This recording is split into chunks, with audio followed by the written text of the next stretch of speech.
Chapter 622, The Formidable Chaotic Force. Jian Chen turned to look at the magical beast cub in Wang Yufeng's hands. The beast cub was jet black in color, and was roughly the same size as his tiger cub. The wings of the bird looked as if they were made of hard iron, and looked similar to an eagle with its sharp sword-like beak. However, it was clear to see that this steel-winged beast was a newborn. It barely possessed any intelligence, and there was not a single bit of danger awareness to be seen. As such, it was currently quite content and quiet in Wang Yufeng's arms, unaware that the man who was holding it had killed its mother. Class 5 magical beast cubs that can fly are hard to obtain.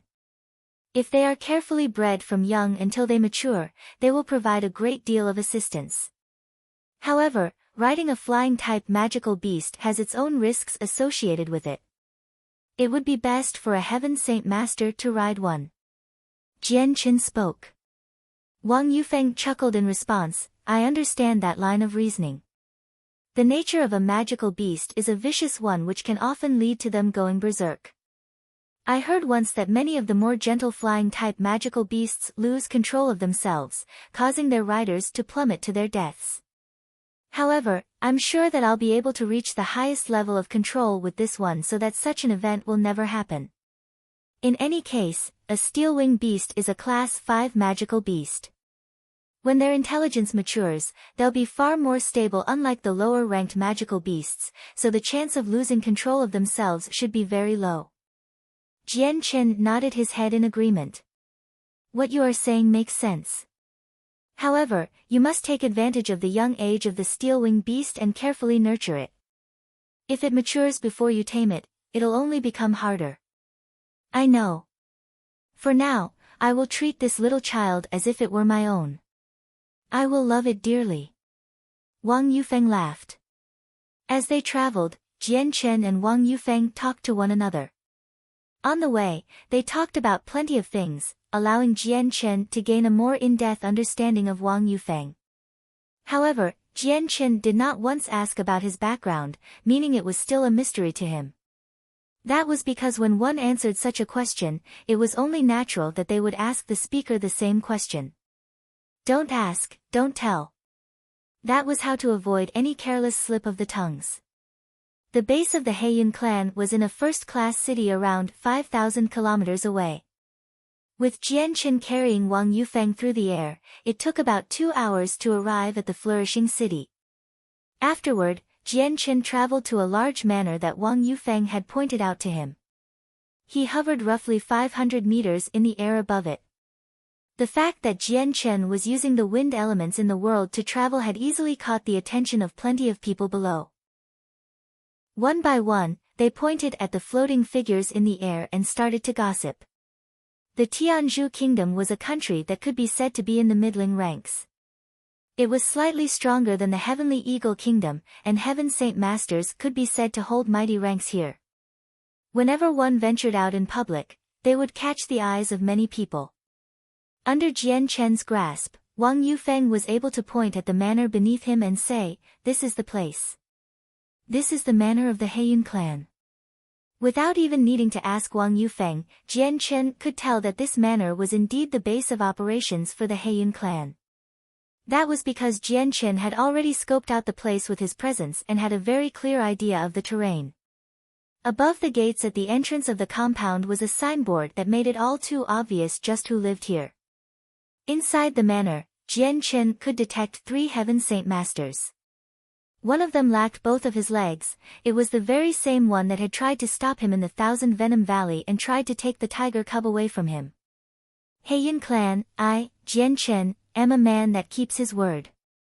I've come to settle the grudge made between us last year. And from today on, there will be no such thing as the Heiyun clan.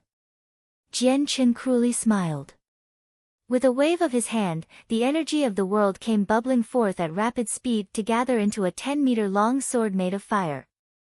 The heat that radiated off of the blade was scorching and immediately elevated the temperature of the surrounding area. With a brandish of his hand, the fire sword immediately disappeared into a blur of red lightning that struck the manor.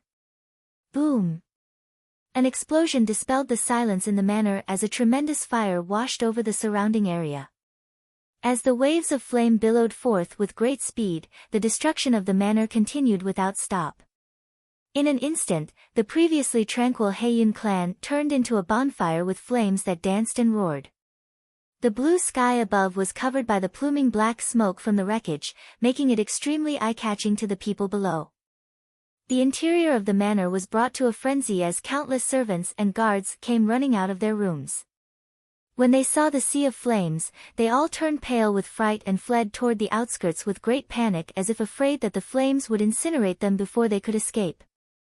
What in the world is going on? A middle-aged man cried out as he barged out of his room.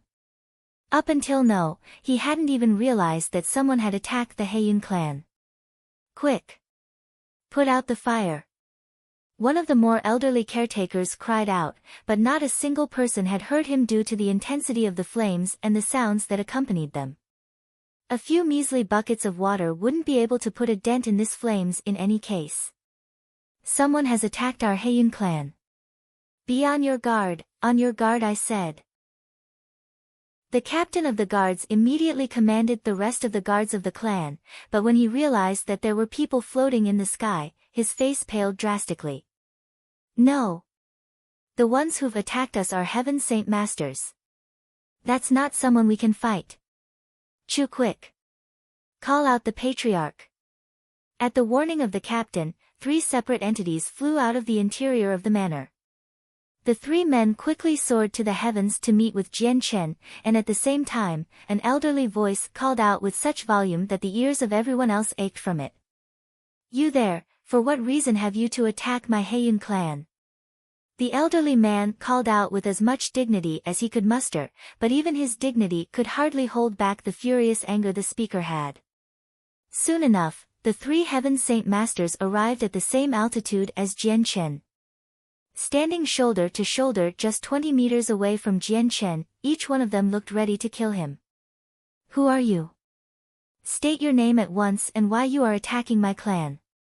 The bald elder standing in the middle barked out as he grasped his sword.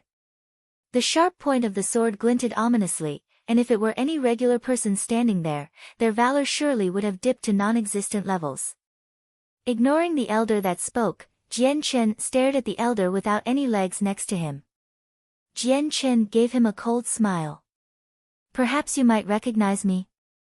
The elder without legs obviously recognized Jian Chen, and let out a gasp in shock. It's you. In his mind, he couldn't help but think of the legends he had been hearing as of late about Jian Chen. His heart skipped a beat, and he contemplated trying to flee. Third elder, who is he? Do you know him? The bald elder asked. He's the one who's been making waves recently with the rumors. The king of mercenaries, Jian Chen.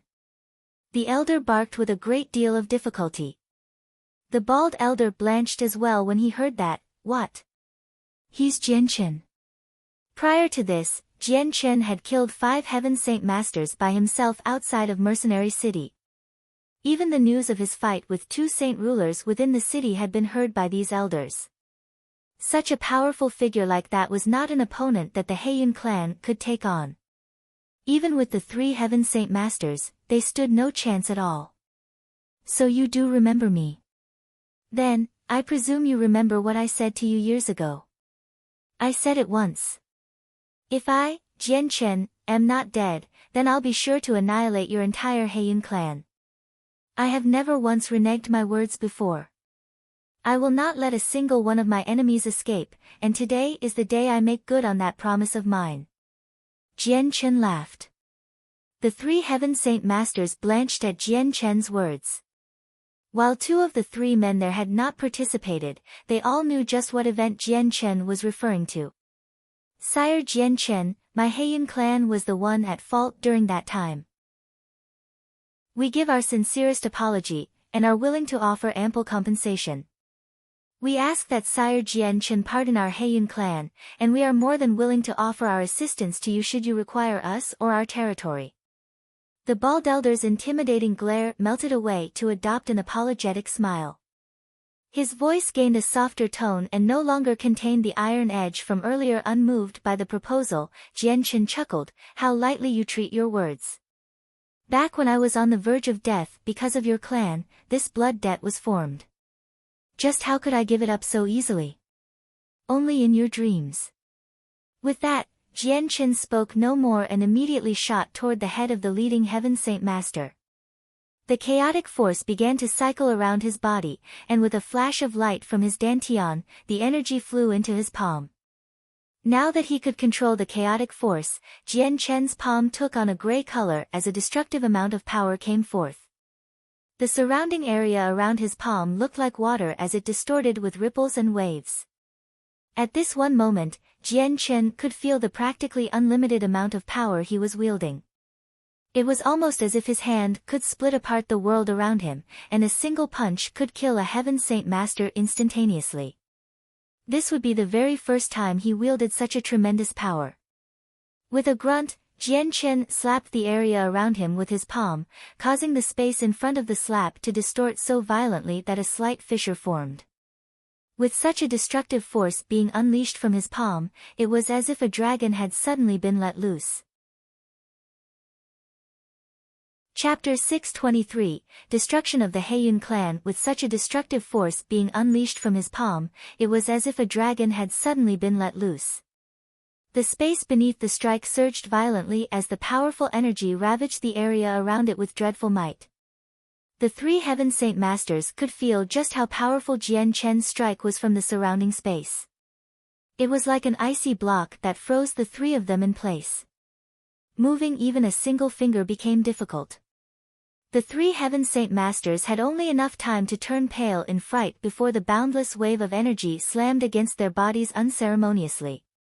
In the face of such a tremendous amount of energy, the three Heaven Saint Masters folded as if they were ants. Without putting up any resistance, their bodies split apart into a violent display of blood and gore. The palm strike of Jian Chen had not stopped there. The influx of energy completely shattered the bodies of the three Heaven Saint Masters before continuing to slam into the manor below. Boom! Following a tremendous cracking sound, the entire world seemed to shudder as if giving birth to an earthquake. Practically everyone in the city felt the ground beneath them shake, and several of the more shoddily built restaurants could not help but unsettlingly sway. Bits and pieces of the Heiyun clan's manor splintered into every single direction possible. At the center, the ruins of a tremendous strike could be seen. In an instant, the previously flourishing city was left a mess, and the Heiyun clan tragically suffered. The previous proud manor had been reduced to a ruined wasteland, and only smoke could be seen from what used to be the walls and roofs. At the very center of the manor grounds, a single hole about 100 meters wide and 10 meters deep could be seen. Furthermore, this giant influx of energy had damaged every single building within a kilometer radius. From the epicenter of the Heiyun clan, not a single building remained untouched by the blow. The might of the palm had caused such devastation. This was the power of a saint ruler. From his perch high in the sky, Jian Chen observed his handiwork. He felt startled by the might of his own palm, and remained quiet for some time. He did not expect such devastation to occur after attacking the elders. Is this the power of the chaotic force? Jian Chen thought to himself in surprise. The might of the chaotic force had indeed been out of his expectations. Three of the Heiyun clan's Heaven Saint Masters had been killed so easily that it was almost as if they were nothing. His attack made him experience just how true the saying was, in front of a saint ruler, everyone else is an ant. That saying was a veritable truth. In front of a saint ruler, everyone else may as well be an ant. Even Wang Yufeng, who had been leading Jian Chen, was rendered speechless by the devastation. His eyes were as round as plates, and his mouth had dropped open wide enough for an entire chicken egg to fit in it from his shock. He could see that Jian Chen had only struck with his palm, yet that attack had killed three Heaven Saint Masters. Furthermore, it had brought forth such devastation. It truly filled him with disbelief, and for a moment, he doubted what he was seeing. He wasn't a Heaven Saint Master, but even he understood that a Heaven Saint Master shouldn't be able to cause this much destruction. Could Jian Chen already be a... Wang Yufeng suddenly began to shiver as a question popped in his head. This thought that had suddenly popped in his head was so terrifying that even he wished to stop thinking about the answer. Plenty of people gathered in the surrounding area of the Haeyun clan to see the outcome. A procession of soldiers had already formed as well, but even they could only look up in misery at the floating figures above. Each spectator remained silent, completely shocked at the sight. The army of soldiers didn't dare say a thing. Despite the destruction of part of the city, not a single one of them was brave enough to even fart right now. The Haeyun clan held an extremely lofty and powerful status within the city. They had been the strongest faction in the city and had been considered second to none even in the kingdom they resided. However, this mighty faction had been wiped out in an instant, and against their assailant, they might as well have been nothing. This was something that every single spectator found hard to believe. Half a moment later, Jian Chen finally let out a long turbulent sigh to control his emotions. With a wave of his hand, he tossed several space rings into the hands of several people down below. "We're going," he informed Wang Yufeng before turning around to leave the city, leaving behind the dumbfounded citizens of the city. It had only taken a single wave of his palm to cause an irrevocable amount of damage to the Haeyun clan. The blood debt that Jian Chen had with the Haeyun clan could be considered to be done and over with.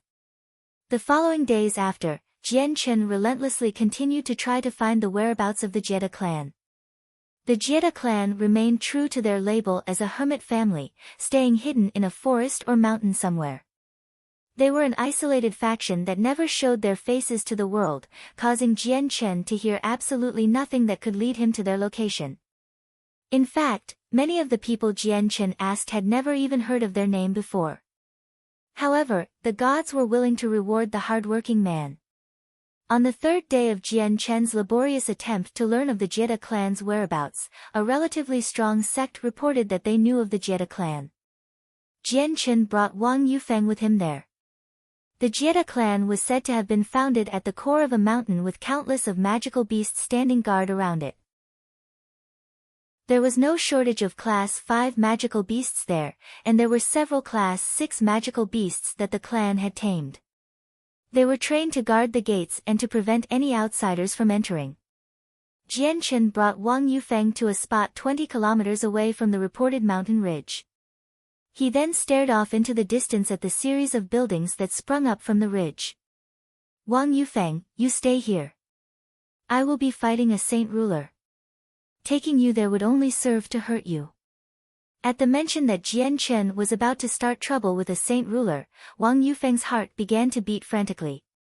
It was with great concern that he said, "Jian Chen, your opponent is a man who became a saint ruler many years ago. Furthermore, this is his domain. If you're going in there alone, you must be careful. Relax. I'll be fine, but you must make sure to hide yourself away. Don't let the men of the Jiedu clan catch you. There might not be any magical beasts around here, but make sure that you don't get caught by one nonetheless. Hide yourself now," Jian Chen instructed before flying into the air to reach the Jiedu clan.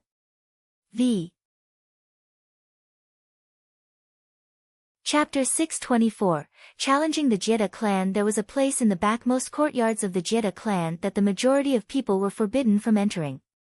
This forbidden place was what many of the clan members considered to be a type of holy ground.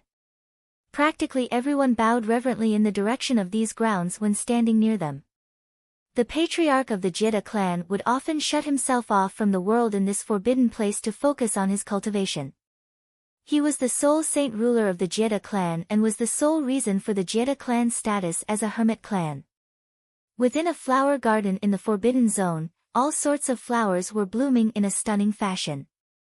A rich aroma wafted through the air, and a large rabble of butterflies could be seen flapping their wings gently as they traveled through the air, giving this deathly quiet area a vibrant feeling of life. At the very center of the flower garden was a wooden house. This wooden house clearly looked as if it had stood for a very long time. The wood was ancient, but despite that, it remained standing with signs of damage from the passage of time. It had clearly been worn down to the point where it looked as if it would collapse. Like an elderly man that seemed destined to fall at any moment, this house looked as if it was about to collapse on itself with a single totter. Within the house, the patriarch of the Jeda clan sat at a wooden table in the center of the room. His eyebrows were furrowed together as if deep in thought, and his face was covered with a look of worry. Ever since his escape from Mercenary City, the man had been living in unease without a day of solace. When he had first realized what was happening in Mercenary City, he had been deeply influenced by it. Jian Chen was able to do as he pleased in Mercenary City without restraint, and for the life of him, the patriarch could not understand why. As a 2,000-year-old saint ruler, Patriarch Jeda knew a lot about the world. Even the barrier of Mercenary City was known to him to several degrees, and he knew that its capabilities were something that a Heaven Saint Master could never hope to match. Jian Chen had violated the laws of Mercenary City, but he had not been punished. In the eyes of an outsider, Jian Chen had clearly some sort of connection with the power holders of the city, but Patriarch Jeda didn't truly believe in that. He knew that the barrier of the city had gained sentient life, which had given rise to the rumors of the spirit of the barrier. It had already been countless of years since its birth, and the status it wielded in Mercenary City was something practically no one could ever touch aside from the founder of the city himself, Mo Tianyun. Not a single person could command the spirit of the barrier, not even the Grand Elder. Patriarch Jeda was completely convinced that the reason why Jian Chen had escaped punishment had nothing to do with having a relationship with the power holders of Mercenary City. The elder was puzzled by the method Jian Chen used to escape punishment. He was more worried about Jian Chen's talents and the fact that he could not locate the Duanyun sword than the method Jian Chen used to escape punishment. Patriarch Jeda was more than aware that Jian Chen was skilled enough to reach the realm of a saint ruler soon. With such a powerful entity as an enemy, the Patriarch knew that it would lead to nothing good. However, the undeniable importance of the Patriarch's ruler armament meant he was extremely unwilling to forget about it. Not only was the ruler armament a treasure to the Jeda clan as their symbol of power, it was also passed down from generation to generation from the previous Patriarch. It held meaning beyond all else and would be a great boon to him when he attempted to cross over to become a saint king. A saint ruler at the 9th heavenly layer would be able to fuse with a ruler armament, and in the case that one was successful in doing so, that saint ruler's chances of making the breakthrough to becoming a saint king would skyrocket. I absolutely cannot return to Mercenary City, but if Jian Chen spends the rest of his life in Mercenary City without leaving, what good will that be? With time, even he'll become a saint ruler, and when the time comes, he definitely won't be easy to deal with. It seems I have no other choice. Even if I cannot take back the ruler armament, I cannot allow Jian Chen to live any longer. Otherwise, he'll bring doom and destruction to the Jeda clan. The Patriarch muttered to himself. Suddenly, a tremendous power from outside suddenly made itself known to him. Sensing this provoking aura, the Patriarch sat upright. What power? Who might that be? He wondered aloud to himself before flying outside to greet the invader of his territory. Just 100 meters above the Jeda clan, the white-robed Jian Chen hovered in place, icily looking down below him. His eyes were intimidating, and his aura was not concealed at all. It was there for the entirety of the Jeda clan to notice and tremble under. Suddenly, 10 different figures came flying up to greet him. One by one, they surrounded Jian Chen in a tight ring with unfavorable expressions. Roar! Roar! Roar! Roar! Four heaven-shaking roars could be heard as 4 different magical beasts came flying forward from different directions. Shortly afterward, the entire forest seemed to shake as the silent Class 6 magical beast protectors sensed the abnormality in the area and came to greet Jian Chen. These Class 6 magical beasts were not similar to the ones born in the wild lands of Cross Mountains. They were born and bred from the careful and painstaking energy of the Jeda clan. As a result, the friendship between magical beast and humans had reached a skin-tight relationship. Over these years, these Class 6 magical beasts had spent their entire lives protecting the clan silently against any invader or mercenary that dared to draw too close. Boom! Boom! Boom! Following 3 separate muffled explosions, 4 large magical beasts made their way into Jian Chen's line of sight. Jumping from the mountain range, the magical beasts were like miniature mountains themselves. With each step they took, the earth beneath them shook. They were pitch black in color and stood on 2 legs exactly like how a human stood. The only exception was that their heights were roughly 30 meters tall, a height far taller than a human. Boom! Another muffled explosion reverberated across the sky as the 4 Class 6 magical beasts positioned themselves 200 meters away from Jian Chen. They stood in the cardinal directions, surrounding Jian Chen yet again. Hemophilic apes. Jian Chen recognized the 4 Class 6 magical beasts, feeling slightly surprised. Hemophilic apes were a type of magical beasts that had particularly bloodthirsty and violent tendencies. They were, as a result, extremely hard to tame, but the Jetta clan had somehow managed to perfectly tame 4 of them as protectors. To Jian Chen, this feat was by no means a minor one. "Sire, who might you be? State your name and reason for coming." An elder intimidatingly barked at Jian Chen. There had been no kind edge to his voice since Jian Chen had purposely intruded upon the Jetta clan with such a powerful aura that was obviously intended to provoke the experts of the clan. Folding his arms against his chest, Jian Chen stared at the several Heaven Saint Masters around him with a smile. "I'm the one you've been looking for, Jian Chen. I came today to visit your Jetta clan." "What? You're Jian Chen? So you're Jian Chen, you have the guts to come knocking on our door to seek your death." As soon as they learned who he was, everyone felt surprised. Shortly after their surprise, they all laughed as a tremendous spike of killing intent suddenly erupted from their bodies. Roar! Sensing the hostility in their owners, the 4 hemophilic apes immediately identified Jian Chen as an enemy. One by one, they let out a roar that shook the heavens as a bloodthirsty light entered their fist-sized pupils. The tiger cub on Jian Chen's shoulder was none too pleased at the 4 Class 6 magical beasts' aggressive behavior. Standing up, the cub let loose a mighty roar toward the 4 apes. Although the cub was extremely proud, it was still a Class 4 magical beast in strength. It was not yet mature enough to deal with 4 Class 6 magical beasts. Thus, the action of the tiger cub had not been an attempt to fight the 4 beasts but to completely infuriate them.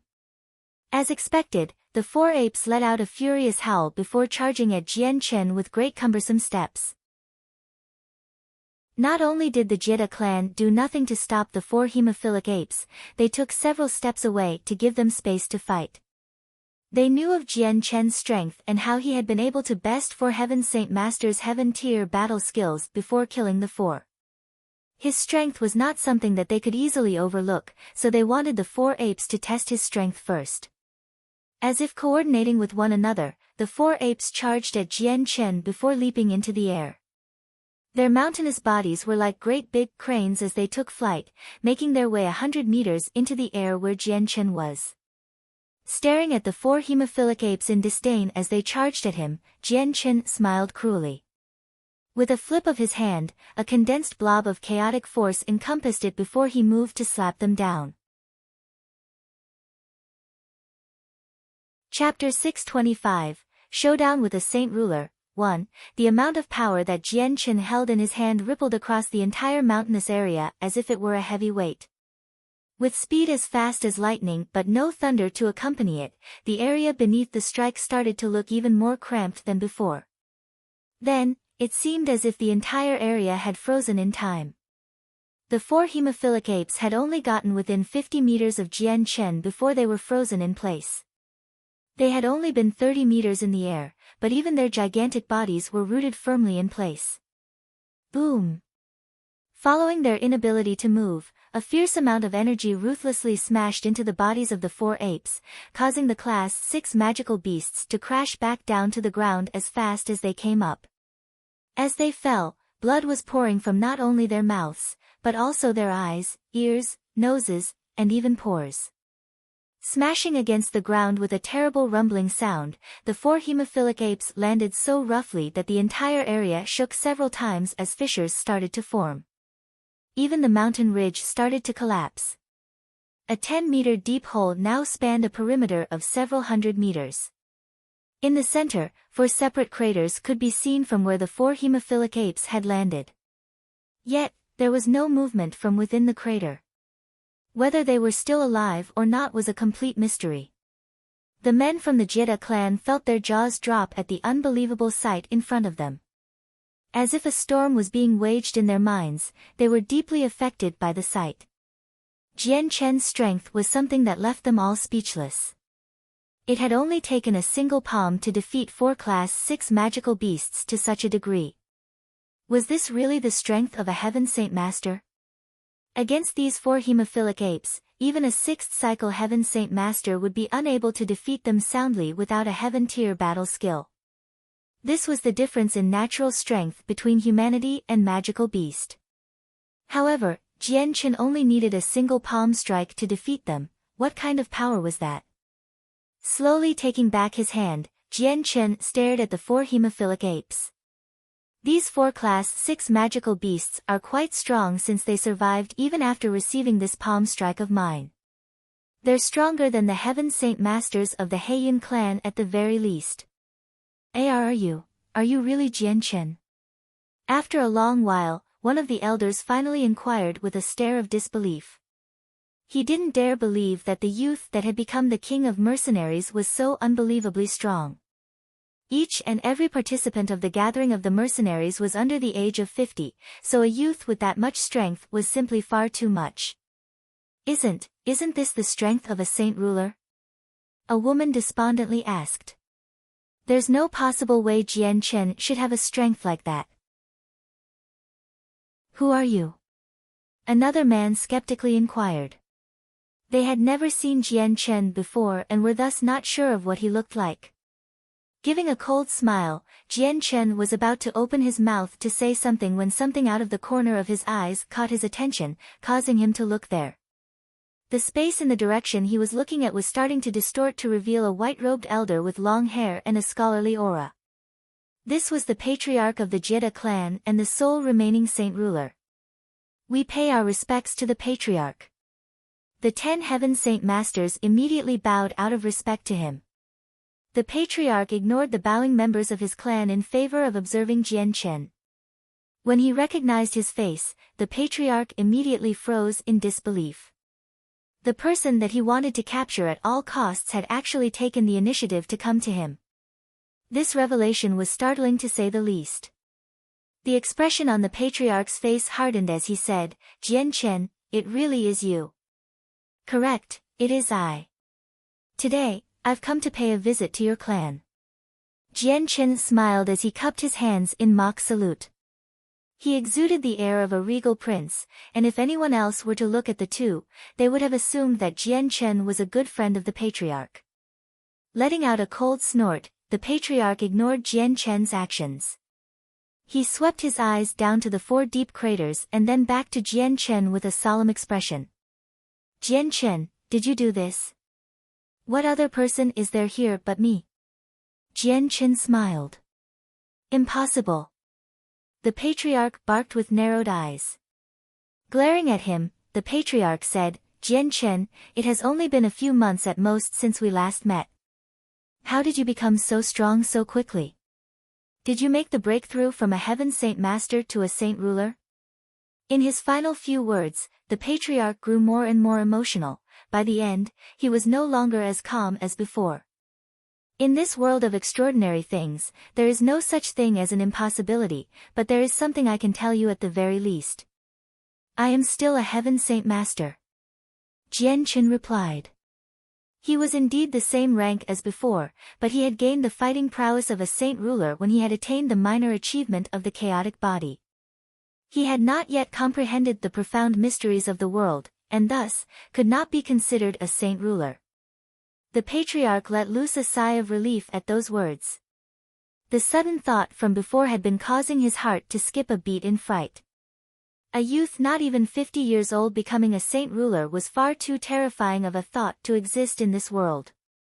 A cold smile couldn't help but appear on Jian Chen's face when he saw the expression of the patriarch. Don't you wish to take back the ruler armament of your clan? Since I'm here, why don't you try and get it back?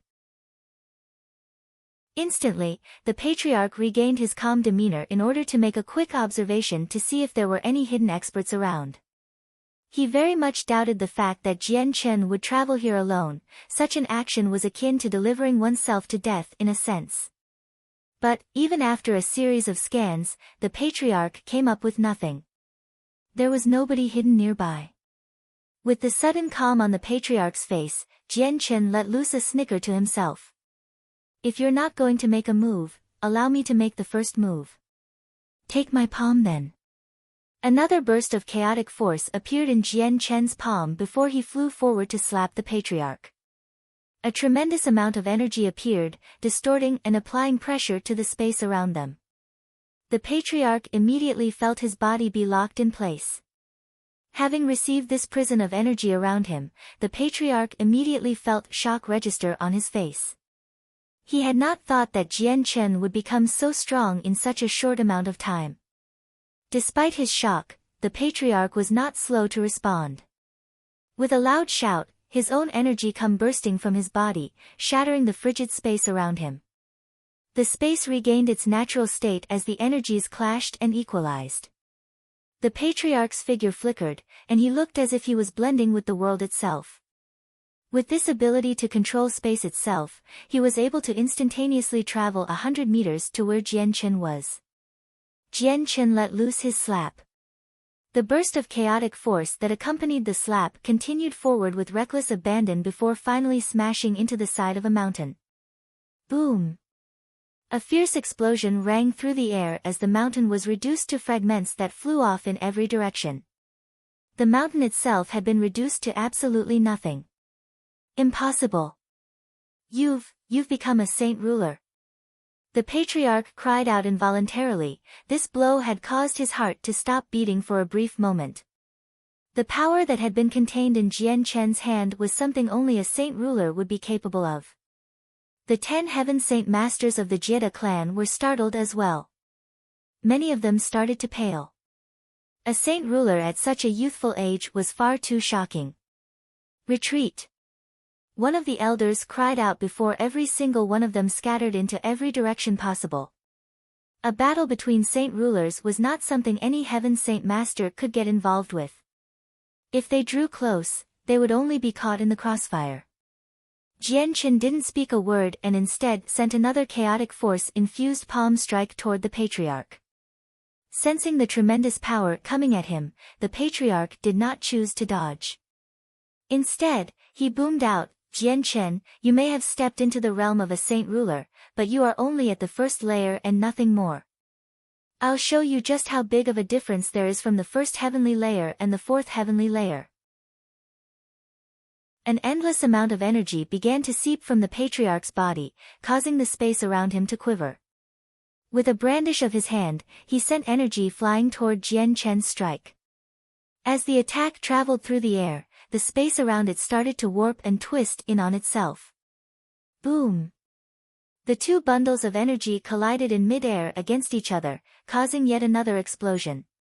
The sound of the explosion was ear-piercing, and even the highest point of the heavens would be able to hear the crackling sound from it. For a brief moment, everyone nearby lost their ability to hear. The remaining dregs of energy that sloughed off from the blast spiraled into the surrounding area, and a decent few kilometers of forest below had been obliterated. A translucent barrier appeared during the blast to protect the manor of the Jieda clan. The barrier shivered for a brief moment when the turbulent energy struck it, but it managed to resist the blow with some difficulty. Chapter 626, Showdown with a Saint Ruler. 2. The tremendous clash of energy persisted for a while before finally starting to ebb away. At a glance, one could see that the previously untouched mountain ridges protecting the Jieda clan had been reduced to a complete mess. Not a single part of the range resembled the pristineness it had exuded before. A battle between saint rulers was far more powerful and devastating than a battle between heaven saint masters. Jian Chen and the patriarch of the Jieda clan floated several hundred meters away from one another.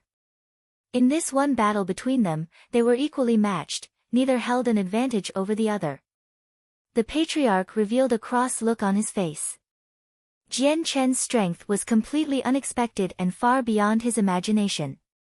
It left a sour taste in his mouth. A saint ruler of several hundred years was being forced down by the newly crossed over saint ruler, Jian Chen. From the exchange they just had, Jian Chen's strength wasn't unmanageable. But how did he cultivate so fast? It was only a few months at most, but his strength has increased by leaps and bounds to the point where his strength is comparable to mine.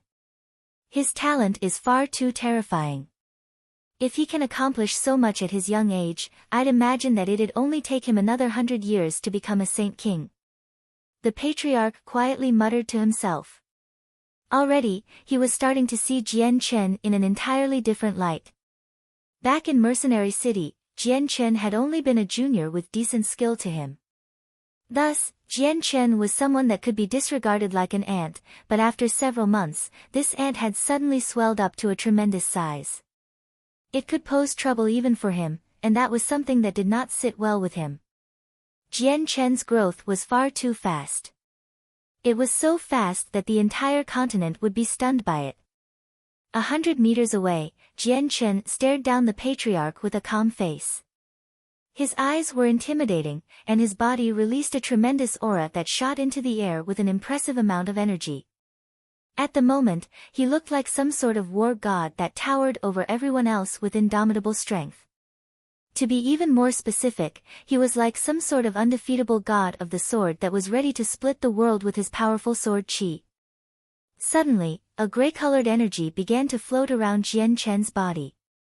This was an incoming surge of chaotic force, gathering wisp by wisp in his hand. Soon enough, his palm was twinkling with a gray-colored light. With such a large amount of energy gathered, the space around it started to twist and distort once more. When the patriarch sensed the amount of energy gathering in Jian Chen's palm, he grew serious as well. As a saint ruler, he was able to sense that the energy in Jian Chen's hand was far stronger than his own saint force. This realization was extremely troubling and he was left no time to hesitate. With both arms moving into action, his palms moved in front of his chest to accumulate an extremely mystical power that attracted the profound mysteries of the world. As his hands moved, the space surrounding him started to flow like water.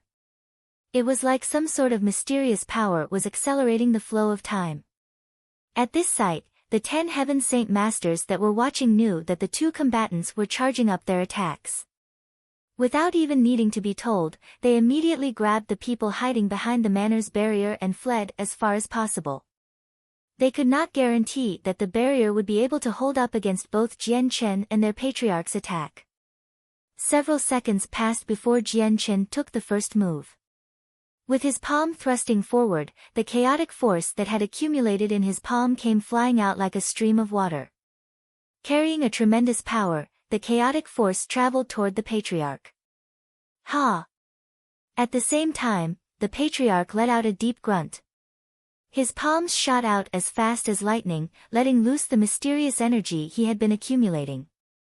This energy contained the profound mysteries of the world. It could not be seen nor felt by those who did not comprehend it. It was something that fused with the world and space itself, mysteriously and indescribably. When the two energies collided in the air, the expected explosion from the collision of these two energies, strangely, did not happen. There was no fallout from the energies washing over the surrounding area either. Instead, the space where they collided gave a mighty shudder and shake as the energies tore it apart. A single meter-long fissure appeared in the sky, but was quickly patched back up by the world. At the very center of the collision was a single black hole, but unlike any normal black hole, there was an extremely faint light from a star that could be seen inside. Jian Chen's chaotic force was stuck in a deadlock with the patriarch's profound mysteries of the world, in a constant struggle to win over the other. Eventually, both powers tried to cancel each other out as their energies began to fade. Within several seconds, Jian Chen's chaotic force ended up the winner of the exchange while the profound mysteries of the world had been completely used up. The remaining chaotic force had not been slowed in the slightest. It continued to fly toward the patriarch. What is this energy? How is it so powerful? The patriarch cried out in astonishment. Pushing out with his palms again, he forced out even more saint force from his body to try and counteract the slightly weaker chaotic force. Master, you can't keep going on like this.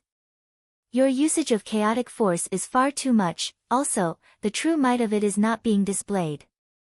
It is only with the chaotic body that the chaotic force can show its true might. Ziying's voice explained in Jian Chen's mind. Jian Chen's heart skipped a beat after hearing this. He immediately gave up the idea of using the chaotic force as a projectile against his enemy. At a thought, the wind elements in the world gathered around him, surrounding Jian Chen with an azure light. Jian Chen flew straight for the patriarch.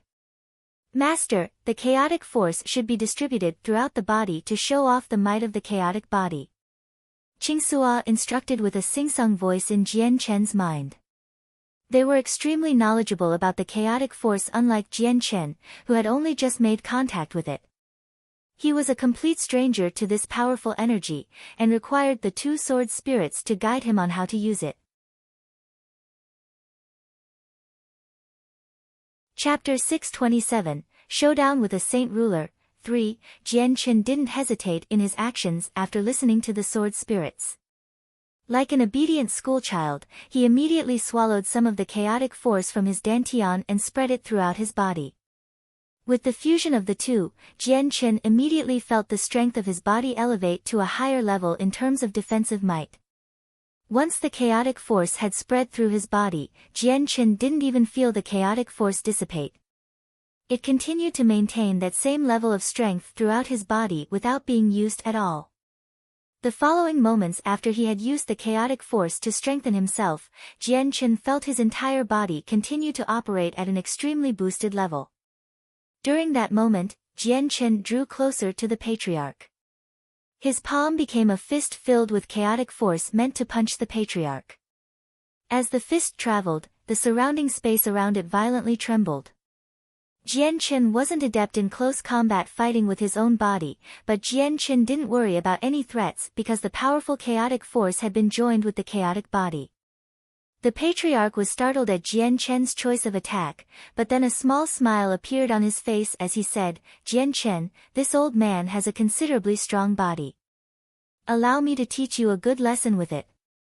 Without delay, the patriarch's right hand formed a claw shape as it filled with saint force. That hand flew toward Jian Chen's neck while his left hand moved to block Jian Chen's punch. The patriarch of the Jida clan was without a doubt a saint ruler. He was one who had peered into the abyss that was the profound mysteries of the world and understood the secrets to space. A fist of his contained the powers of space, and was extremely fast as a result. It moved so quickly that Jian Chen had no time to dodge the attack. Thus, the man to grab Jian Chen by his throat. Jian Chen felt startled to see the hand reach his throat. Although the chaotic force was still spread throughout his body and boosted it to an unbelievable level, Jian Chen was fighting a saint ruler either way. He wasn't even sure of how strong he was with his body as it was right now. He was unsure whether or not he could survive the saint ruler's strike to his throat. The saint ruler easily grasped onto Jian Chen's weak point. This made the patriarch feel extremely joyful, and with a twinkle of killing intent in his eyes, he laughed. "Jian Chen, you may have stepped into the realm of saint rulers, but you've clearly not understood the mystery that is space. Allow this old man to send you to your death." With the final word, the patriarch squeezed his right hand, trying to snap Jian Chen's neck. After the patriarch clenched his hand, he came to the startling realization that what he was holding was not flesh and blood, it was something many times harder than steel and stone. The look of joy on the patriarch's face slipped away with the realization. Staring at Jian Chen in shock, he asked through his befuddlement, "How? How did your throat become this tough?" By now, Jian Chen's body was completely filled with chaotic force and boasted a defensive might that was startling. Even a saint ruler wouldn't be able to leave a scratch no matter how hard he tried. One wouldn't even be able to snap Jian Chen's neck. Jian Chen was filled with an endless amount of joy while he calmed himself down. At the same time, Jian Chen's right palm made contact with the patriarch's palm. With a sharp crack, the bones in the patriarch's right arm fractured. Letting out a deep grunt in pain, the patriarch watched as his right arm lifelessly drooped down to his side. Jian Chen also grunted as the chaotic force in his right arm cycled.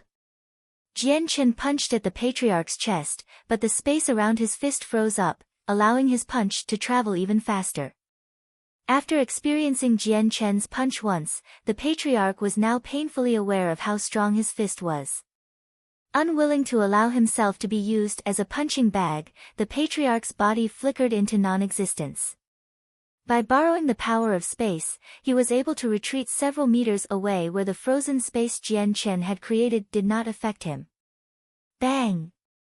The fist of Jian Chen impacted against the sky, letting loose a muffled explosion while space became heavily distorted. Jian Chen did not hesitate to let out a loud hiss after his punch missed. He charged straight for the patriarch, who was still several meters away, as his fighting intent rapidly increased. The patriarch's face hardened when he felt the amount of power in Jian Chen swell up. Swiftly turning around, he borrowed the power of space once more to retreat several hundred meters away. Once there, he began to condense his saint force into his right hand. In a second, a sword made of fire appeared in it. The flames that flickered off the blade were so intense that they seemed to burn the very space around them. And now, this old man won't be holding back any longer. Let this old man have some good fun. The patriarch spat.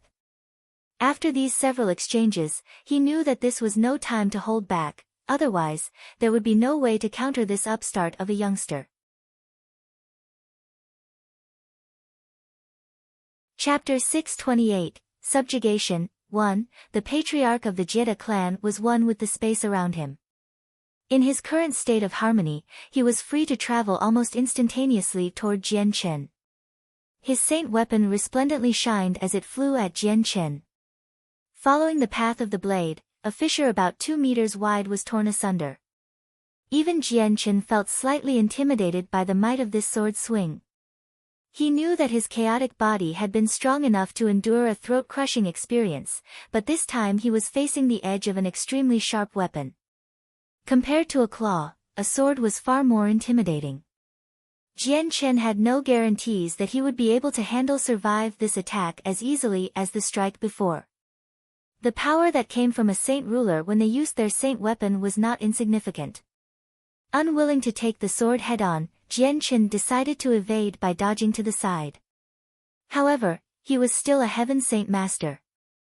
It was true that he had the battle strength of a saint ruler, but Jian Chen had not been blessed with an iota of comprehension of the profound mysteries of the world. This one-sword swing of the patriarch was imbued with the powers of space itself. Jian Chen was left with no bargaining power as he tried to dodge the sword. In the end, Jian Chen was struck in the chest by the flaming sword. However, the sword did not pierce his body as expected. When the moment came for the saint weapon to make contact with Jian Chen's chest, the forward momentum of the sword came to a grinding halt, and moved no further.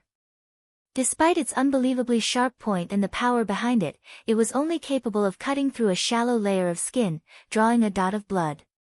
Patriarch Jeda's irises dilated to practically a needle's circumference as he gasped in shock at the small point of damage on Jian Chen's chest. He couldn't believe it. While he didn't put his entire might into this one swing, it was still roughly 80% of his raw might.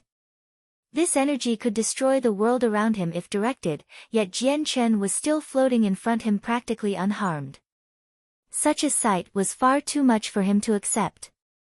Jian Chen looked down at the mosquito bite-like injury on his chest, and an extremely wide smile graced his face. A saint ruler had used his saint weapon, yet it was ineffective. This only went to show just how strong the chaotic body was. Now, Jian Chen was no longer afraid of the patriarch. Master, Ziying and Qingsua haven't yet recovered our strength, so the origin energy is not yet comparable to the chaotic force. During this battle, please use the chaotic force in your body instead. Your chaotic body and chaotic force are only at a rudimentary level, a level so rudimentary that it cannot even be considered as the chaotic body or chaotic force, but it should pose no threat when fighting a saint ruler of this world. Ziying spoke in Jian Chen's mind. Jian Chen immediately gave up the notion of using the origin energy of the sword spirits to fight. The chaotic force within his body began to surge and bubble like the water in a river. A moment later, it had covered his entire body before Jian Chen rushed to fight the patriarch. He wasn't skilled in close combat fighting, but there wasn't a suitable weapon available that he could use. He couldn't even use the origin energy. The circumstances were pushing him to use his fists. The patriarch easily dodged Jian Chen's fist and moved behind him. He brandished his saint weapon and swung it with all his might to strike Jian Chen down. Like lightning, the saint weapon arched into Jian Chen's back, but the attack only served to cut away his robes, revealing his unblemished skin. Shortly afterward, a small white line appeared where the blade had cut him. Blood could be seen dripping from the white line. With his white skin as contrast, the blood was very eye-catching. The patriarch could only stare in mute shock at the wound on Jian Chen's back as his skin regenerated back to its original state as if it had been completely unharmed in the first place. The patriarch had used his entire strength to cut down Jian Chen, but the end result was a slight paper-cut-like wound that instantaneously healed itself. Impossible. The patriarch stuttered. He was completely dumbfounded by this result where only an insignificant wound had been inflicted. The tiger cub hiding on Jian Chen's shoulder had been affected by the tremendous aura of the saint ruler, causing it to let out a small, frantic cry. It clung to Jian Chen's neck with both its paws. The cub seemed like it was about to collapse. Feeling the slight burn that traveled up his spine, a malevolent glint appeared on Jian Chen's face.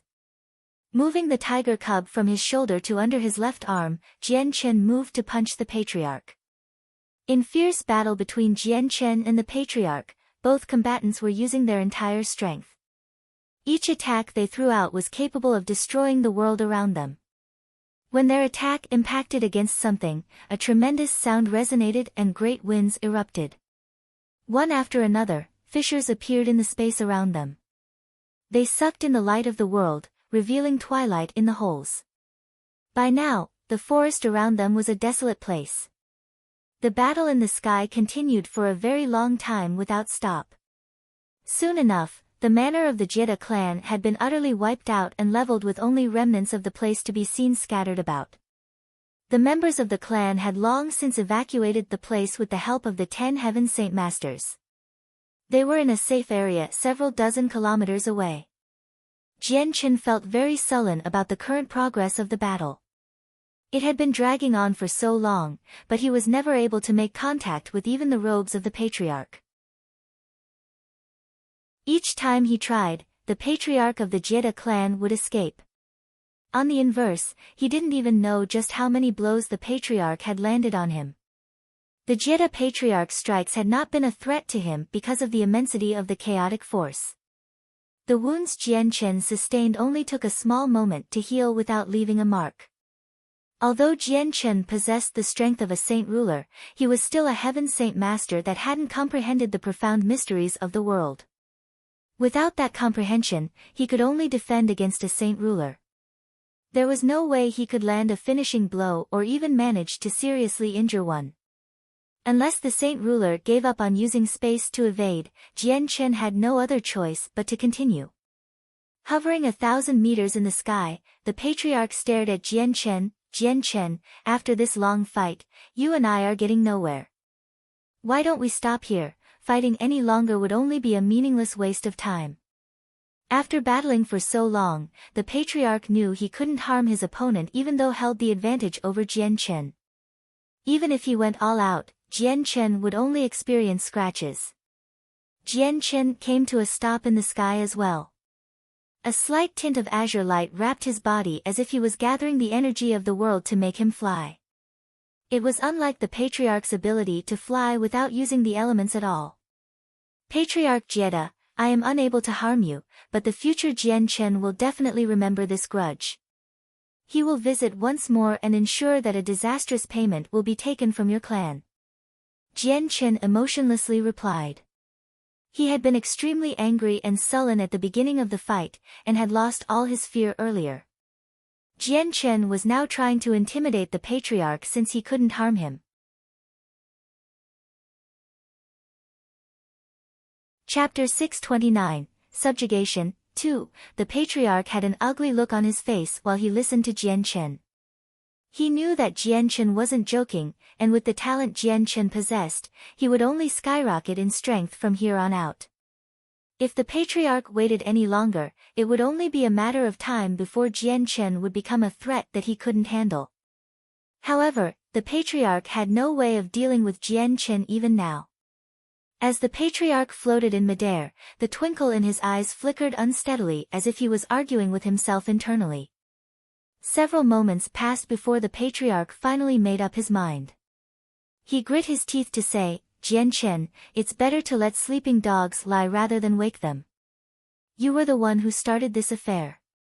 We only wished to take back what you stole from us, and while my Jieda clan was a little excessive in some fronts, you've completely destroyed my Jieda clan's home. The home that we have stayed hidden in for thousands of years has been reduced to nothing. We can no longer live here. Therefore, we should wipe away the debt. From today on, our two sides should give up this war. Your words are cheap. Jian Chen snorted.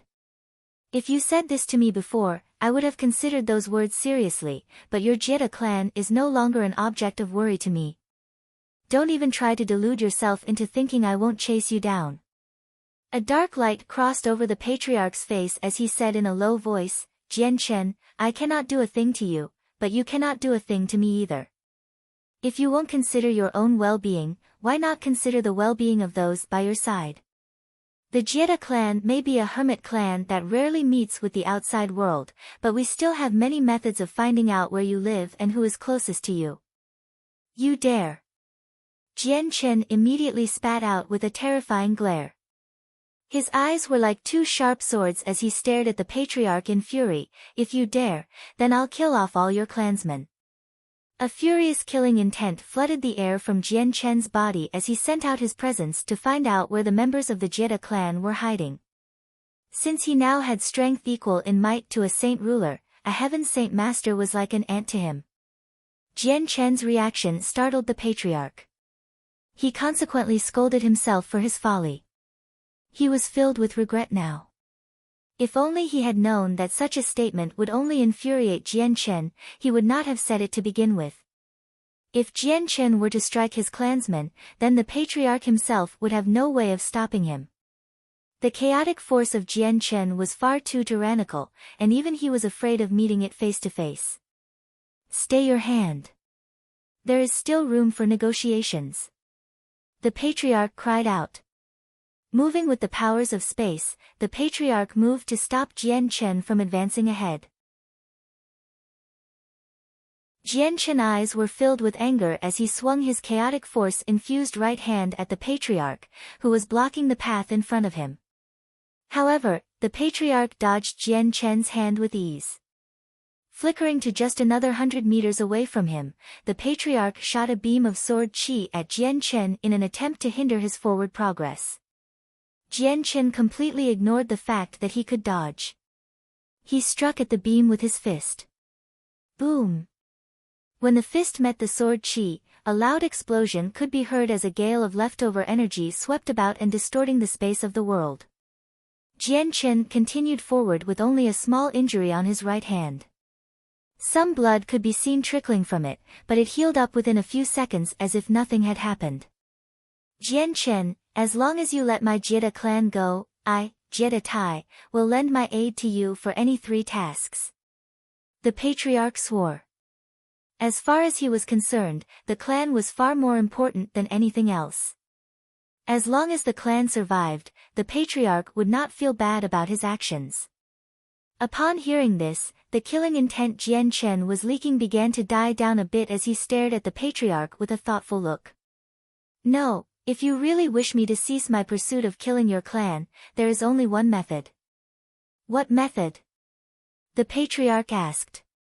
Submit to me. Jian Chen smiled.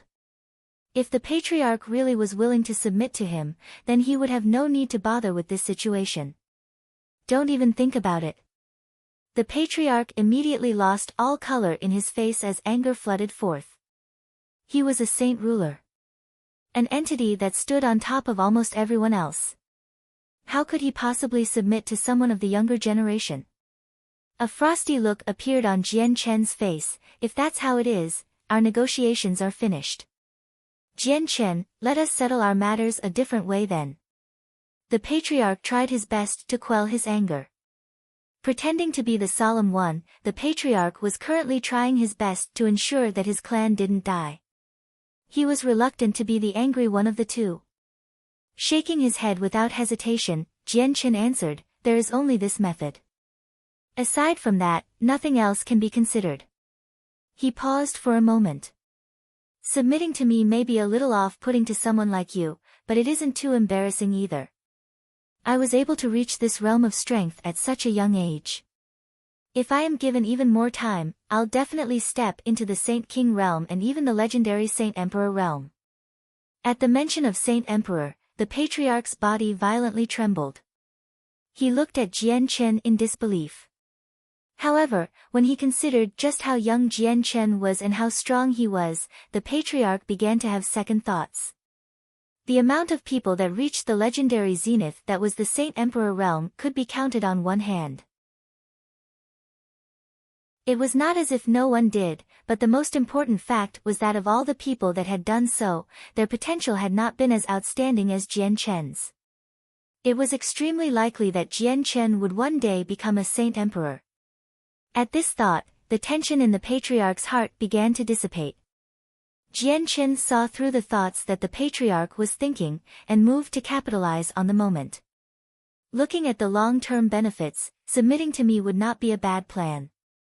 The benefits outweigh the detriments and will help elevate your clan's status. From a hermit clan, you may very well become a clan that will survive from antiquity to the future. When I become a Saint Emperor, you may very well have a good chance of becoming a Saint King with my assistance. The heart of the patriarch skipped a beat at those words, but with a level mind, he asked, just what proof do you have that you are sure you will become a high and mighty Saint Emperor? Because I am only 23 years old. Jian Chen laughed.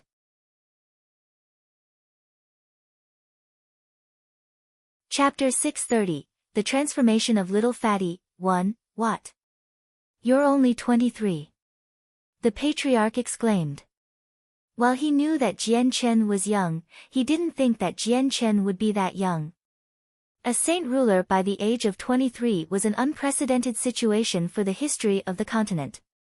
Before Jian Chen, not a single person had become a saint ruler by that age. Talent like this was like a beacon of light to all else. He was a man who stood beyond all else with no equal even in the future. The patriarch's mind furiously raced as he tried to think.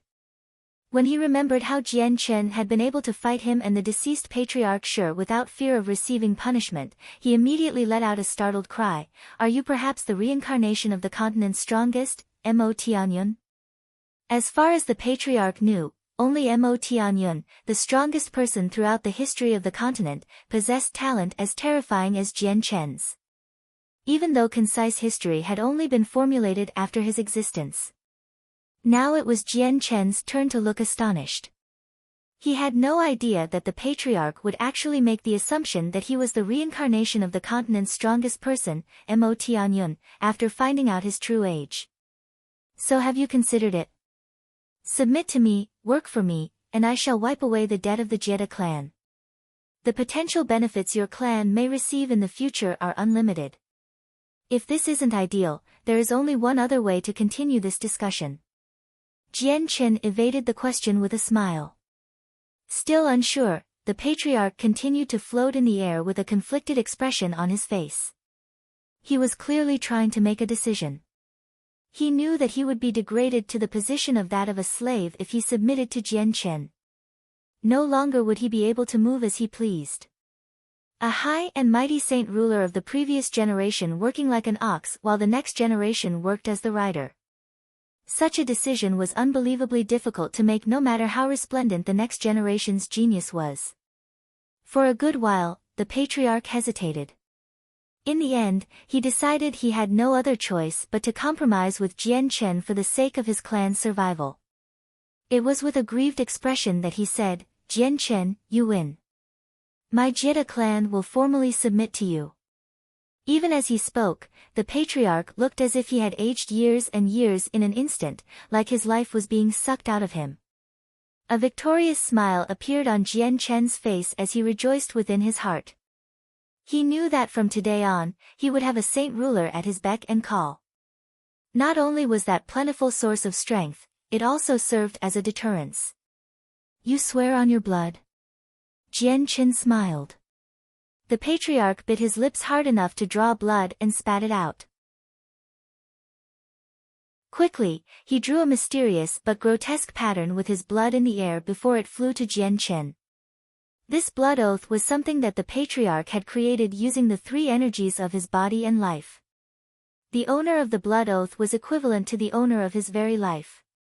Now that he had given the blood oath to Jian Chen, it also meant that his life was in Jian Chen's hands. "I hope that you will be a man of your words and won't renege on it." The patriarch grimly spoke. Taking the floating blood seal in front of him, Jian Chen placed it in between his eyebrows. He allowed it to disappear into his head and into his mind space. The sword spirits slowly surrounded the blood seal that the patriarch created in his mind space. From how they surrounded it, it seemed as if the sword spirits were treating the blood oath as if it were a prisoner. "Master, don't worry about this," Jian Chen heard Ziying say to him. Sighing in relief, Jian Chen watched the blood oath disappear into the sea of chaotic force. His mind space was a dangerous place to allow things in. If he wasn't careful, the patriarch's blood oath could do something to him. After he accepted the blood oath, Jian Chen felt as if there was some sort of subtle connection between him and the patriarch. It allowed him to sense which direction the patriarch was and where the patriarch was in the general area. Jian Chen was also able to feel that if he destroyed the blood oath, the patriarch of the Jie clan would die on the spot. Knowing that he had the capability of controlling the life of a saint ruler filled with joy.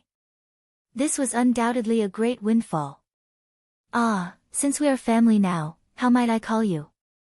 Jian Chen smiled at the patriarch. The earlier killing intent he had been releasing was nowhere to be seen.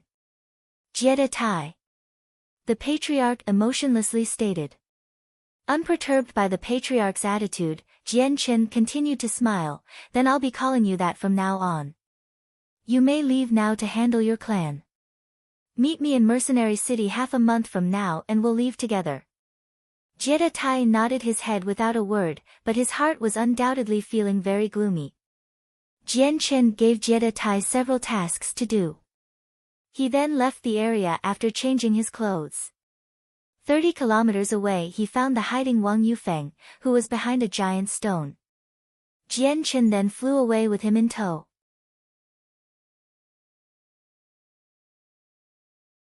Chapter 631, The Transformation of Little Fatty. 2. The sky above was sunny. There was not a single cloud in sight for kilometers around. A slight breeze could be felt as golden rays of light brightly sprinkled down onto the equally golden ground below. The entire continent basked in the golden rays of sun as it warmed up. Jian Chen flew across the azure sky with Wang Yufeng at sound-breaking speeds. They were traveling fast enough that the scenery below was a blur. "Jian Chen, you really are amazing to kill even a saint ruler. I wasn't able to see the fight, but the sounds alone were enough to terrify me." The earth and the heavens themselves felt as if they were threatening to fall to pieces, and even the mountains had been utterly destroyed. "I had almost thought that you were going to destroy the world." Wang Yufeng spoke passionately without pause. A saint ruler is really strong after all, they're not someone any person can easily fight. Even if I came across a saint ruler, I'd be like a piece of paper to be blown away. A battle between saint rulers is something that is barely seen even once every 100 years. Laughing, Jian Chen replied, "You praise me too much. How could a saint ruler be that easy to kill?" The patriarch and I fought an intense battle, but we were evenly matched. Neither one of us could harm the other, so he was unable to be killed by me. That couldn't be helped, Jian Chen. You don't look all that much younger than me, but you have already become a saint ruler. Your potential is definitely limitless in the future. I, Wang Yufeng, really think that it is luck that I will be able to travel with you. I'll definitely be able to experience my own ups and downs too. Wang Yufeng happily smiled. To be able to follow a saint ruler was an undeniably joyful event to be excited for. Suddenly, Wang Yufeng thought of something and looked to Jian Chen in panic. Jian Chen, you can't throw me away, okay? I may just be a second cycle Earth Saint Master, but my potential isn't weak by any means either. I'm 35 years old this year, but I'm still considered a genius of the continent. Becoming a Heaven Saint Master is just a matter of time. Becoming a saint ruler wouldn't be out of the question either. If you are willing to join my mercenary group, I will of course never toss you away, but you must understand, following me is not going to always be a good thing. Although I am strong, the opponents I have are just as strong. They are not to be trifled with. Jian Chen responded. I don't care about that. The events of the future are unknown to me, but I, Wang Yufeng, still wish to travel with you. Wang Yufeng laughed in ardent support of following Jian Chen. Afterward, Jian Chen brought Wang Yufeng to Mercenary City and left him there to wait. After exchanging a few words with Little Spirit, he left for Longevity Valley once again. At the same time as he was leaving Mercenary City, a stalwart middle-aged man currently sat in a personal room in a first-class city in some other kingdom. Respectful sir, we've investigated the matter you wished for. Within the room, another elderly man smiled professionally at him. Say it. If your information is reliable, there will be a bountiful reward. The man spoke with bright eyes and a cold voice. As soon as he heard the words, bountiful reward, the other man's face grew serious. The wrinkles on his face tightened as he said, Respectful sir, our labyrinthine sect has made our investigations and have made a preliminary report on the actions of Jian Chen. When he was in Mercenary City, the uproar he caused there made its way to the outskirts of the city. About a month later, he arrived at a first-class city in the Tianzhu kingdom and lay waste to a strong clan. Even the city itself was harmed. It's assumed that a heaven-tier battle skill was used. The middle-aged man impatiently waved his hand. Spare me the useless facts and get to the point. I wish to know where he is. Yes, right away. The elder replied without delay. Looking as if he was thinking, he said, Since Jian Chen is a Heaven Saint Master, he can fly off to places that even we cannot track with ease. We only know that 2 days ago, he arrived back at Mercenary City with another person and then left headed to the Cross Mountains it seems. The Cross Mountains. The man's eyes lit up as he spoke. Why is he going there? Respectful sir, Jian Chen's destination might be the Cross Mountains, but we don't dare guarantee that he is going there. Whether he might alter or change his destination, we don't know, but we can guarantee that if we come across news of Jian Chen's destination, we will make sure to inform you with most haste. The elder finished his report. The man nodded his head and dropped a hefty bag of coins onto the table in front of him. This is your reward. Remember, you must follow Jian Chen and where he goes. If he heads far away from Mercenary City, tell me at once. Yes, yes. The elder quickly responded as he took the bag of coins. Opening the bag up, he allowed himself to look at the glittering coins inside with a transfixed expression. Jian Chen traveled back to Longevity Valley by himself. Now that he was done with most of his affairs, he could spend the rest of his time waiting in Longevity Valley for little Fatty to return. He could also make use of this time to familiarize himself with the chaotic force he had recently gained. With Patriarch Shi dead, the Shi family wouldn't dare send any more Heaven Saint Masters after Jian Chen. He wouldn't even need fear them. Since he was a saint ruler in strength, his foresight had greatly expanded. No longer did he fear the entirety of the Shi family, but neither did he feel like going on a trip to destroy the family. He was instead more focused on the expansion and training of the flame mercenaries. After he returned to Longevity Valley, Jian Chen began to converse with the villagers once more. Then, he went with Uncle Xiao Mi to rest for some time. That night, Jian Chen ate dinner with Xiao Mi and his wife before shutting himself in his own room. From there, Jian Chen sat as still as a stone statue and began to converse with the sword spirits to learn more about the chaotic force. Master, you are truly using the chaotic force now. Its power and might are much stronger than before. When Master uses the chaotic force, Master cannot use it to attack at random. Not only does this waste the chaotic force, it weakens the power. Ziying explained to him. Does that mean I must use my fists when I fight in the future? Jian Chen asked with some vexation. Yes, Master. The chaotic force is quite tyrannical. The average weapon wouldn't be able to withstand the chaotic force if it ran through it.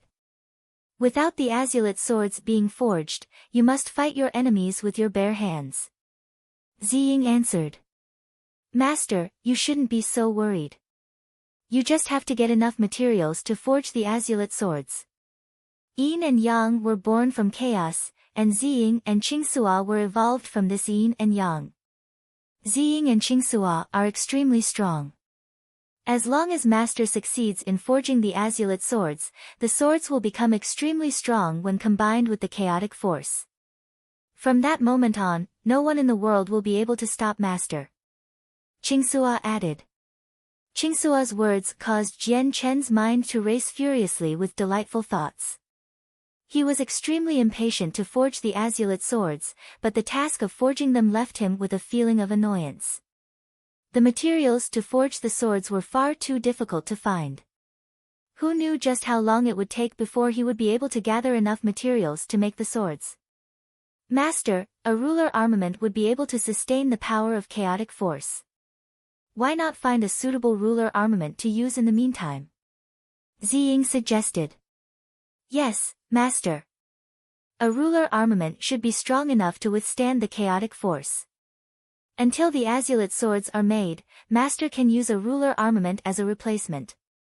I know that only a saint ruler at the 9th heavenly layer is capable of leaving behind a ruler armament, but if that's the case, then a saint king at the 9th heavenly layer shouldn't be too different. Master, you should find the weapon that a saint king has left behind. Those would definitely be better than a ruler armament a saint ruler made. Ziying spoke. 9th heavenly layer saint king. Jian Chen could hardly contain his pained smile. A ruler armament was already a treasure that was nearly impossible to obtain, let alone items a saint king at the 9th heavenly layer has left behind.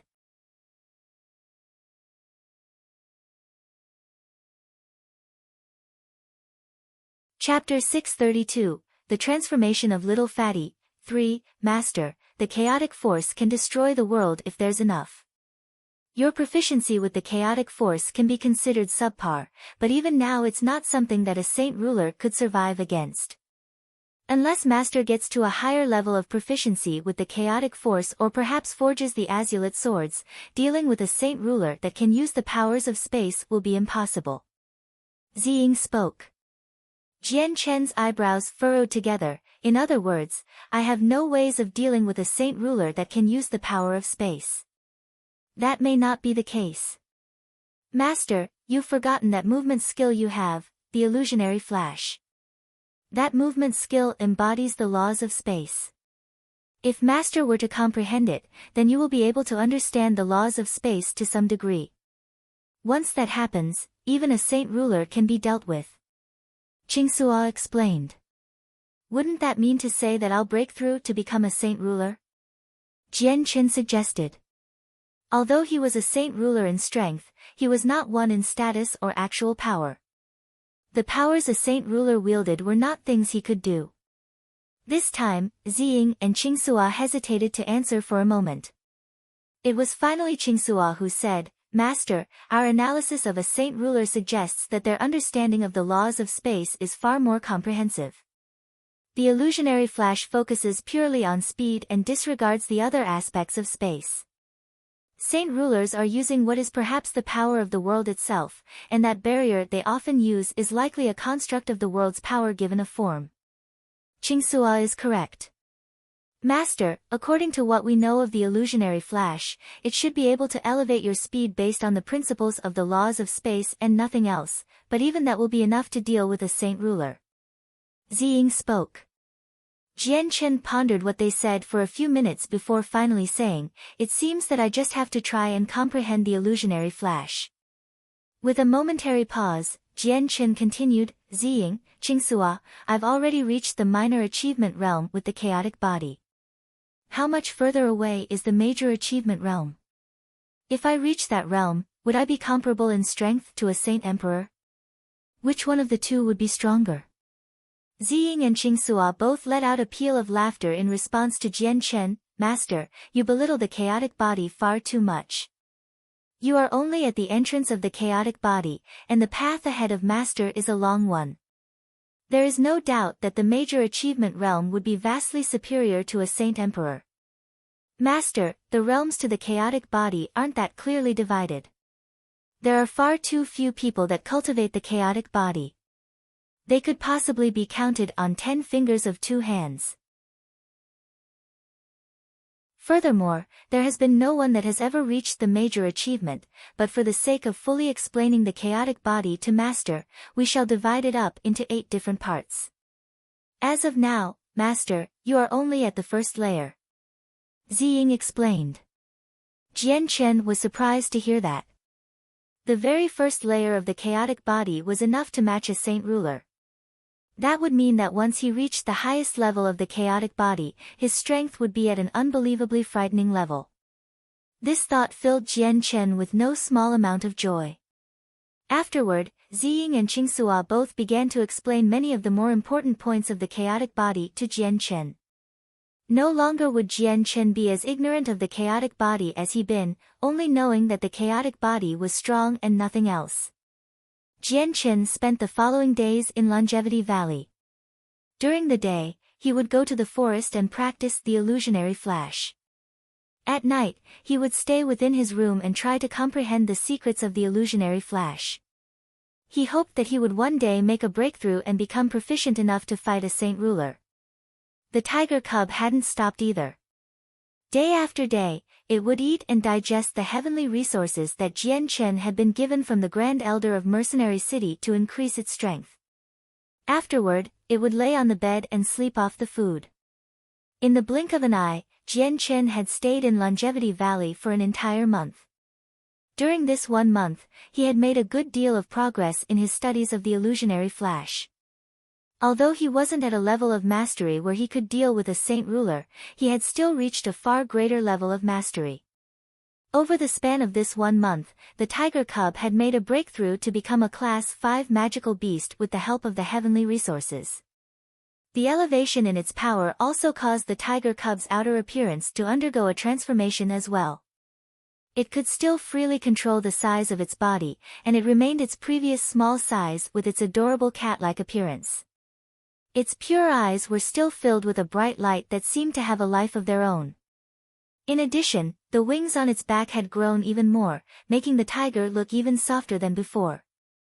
A touch of the cub felt warm and pleasant. Hidden within the forests behind Longevity Valley, a white blur traveled at great speeds through. The speed of this figure was so great that it seemed as if its body was just a mirror image that had been blended with one another, making it hard to discern the outline of the body. It was almost as if this person was one with the world, body moving without generating any wind, traveling swiftly and silently, like a ghost. At that moment, the blurry mirror images suddenly came to a stop.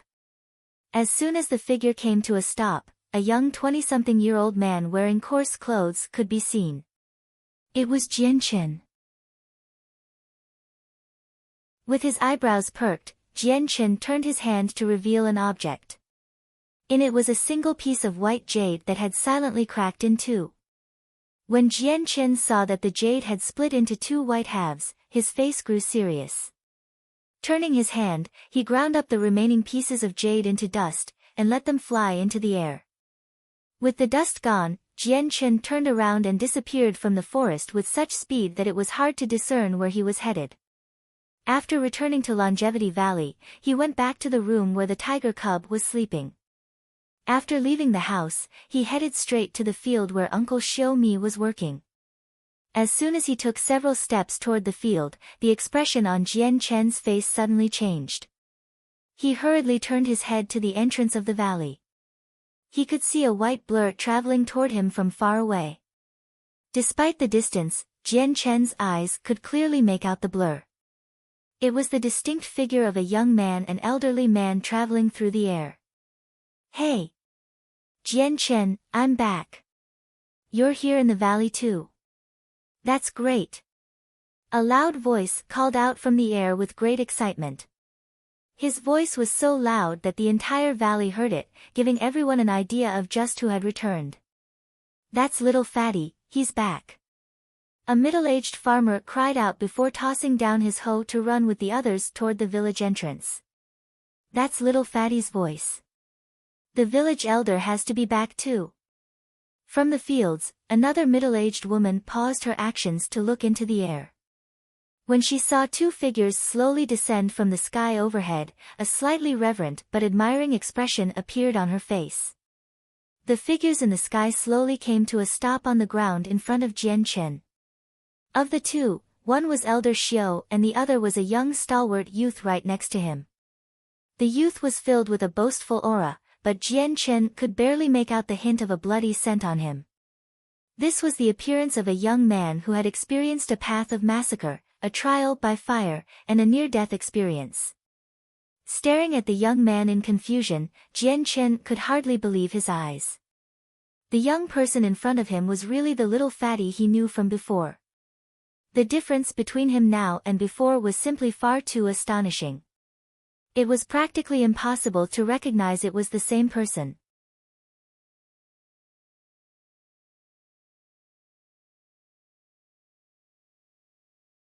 Some of the villagers revealed envious looks.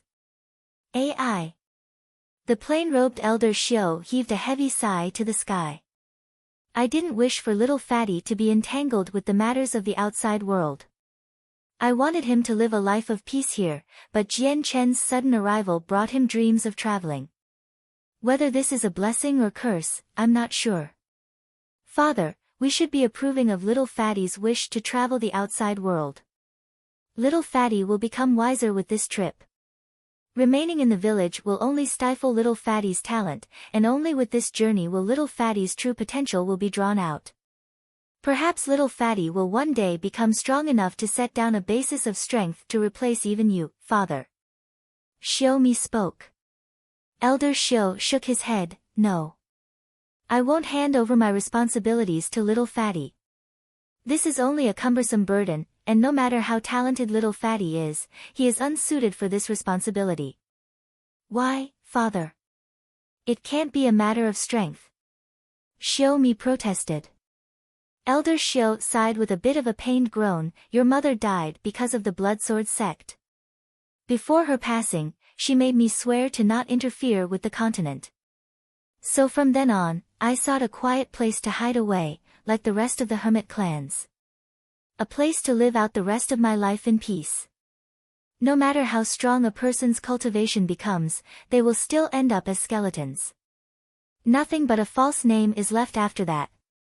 Your mother was wise to say that an unordinary but peaceful life isn't a bad one. One shouldn't try to be so concerned about leaving a mark on the mortal world. Instead, they should try to live a life without worry. Elder Xiao sighed. Father, how do you plan to deal with the Bloodsword sect then? Xiao Mi asked. Elder Xiao grew silent for a moment. I can tell that Jian Chen isn't a bad choice. He's outstanding in almost every aspect, and his potential is quite terrifying to say the least. If he's able to become a Heaven Saint Master at that young age, then I can say that he won't be inferior to me in the future. Flying over the mountains, Jian Chen carried little Fatty through the sky, quickly bypassing the cross mountains. The tiger cub on Jian Chen's shoulder had already long since woken up. It glanced around with great bright eyes. Suddenly, the cub let out an excited cry as it unfolded its wings. Leaping off of Jian Chen's shoulder, it disappeared into the verdant forests down below. Not even a moment later, it came flying back to Jian Chen's shoulder with a fruit in its mouth. Jian Chen was rather startled by what the cub did, but he laughed in the end. "I had thought that your wings were just for decoration, but it seems that flight with them is possible. That's a first." Little Fatty looked at the tiger cub on Jian Chen's shoulder.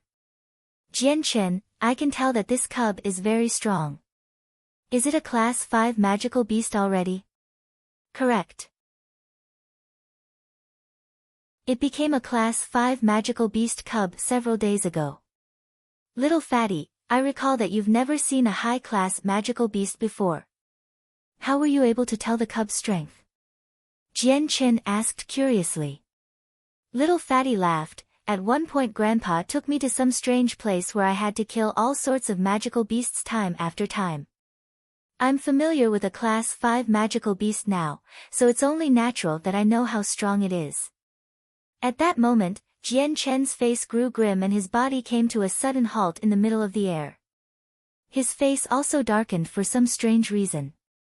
The reason for this strange occurrence was because his blood had suddenly started to bubble as if it was boiling water. This abnormality quickly spread throughout his body, causing his body temperature to increase. "Jian Chen, what's wrong?" Little Fatty was at a loss of words. He had no idea why Jian Chen was acting this way. Jian Chen did not respond since even he didn't know what was going on with his body. It was the first time he had experienced such a sensation. Could there be a problem with the chaotic body? Jian Chen thought, but even as he finished that thought, the two sword spirits immediately answered him. "Master, the blood within your body has the antivenom factor from the golden-striped silver snake. This is a reaction caused by that antivenom. Since the golden-striped silver snake is a rare being, the two sides definitely have an attraction to one another. There has to be one of those snakes nearby. Presumably a strong one, Class 7 magical beast at a guess." Ziying spoke. A change overcame Jian Chen's face, but he did not say a second word about it as he immediately left the area. A golden-striped silver snake was extremely strong. It was also hard to come by. He had Little Fatty with him, so Jian Chen didn't wish for some sort of conflict to happen. Quickly leaving the Cross Mountains, Jian Chen headed straight for Mercenary City without pause. After 2 days, they finally arrived.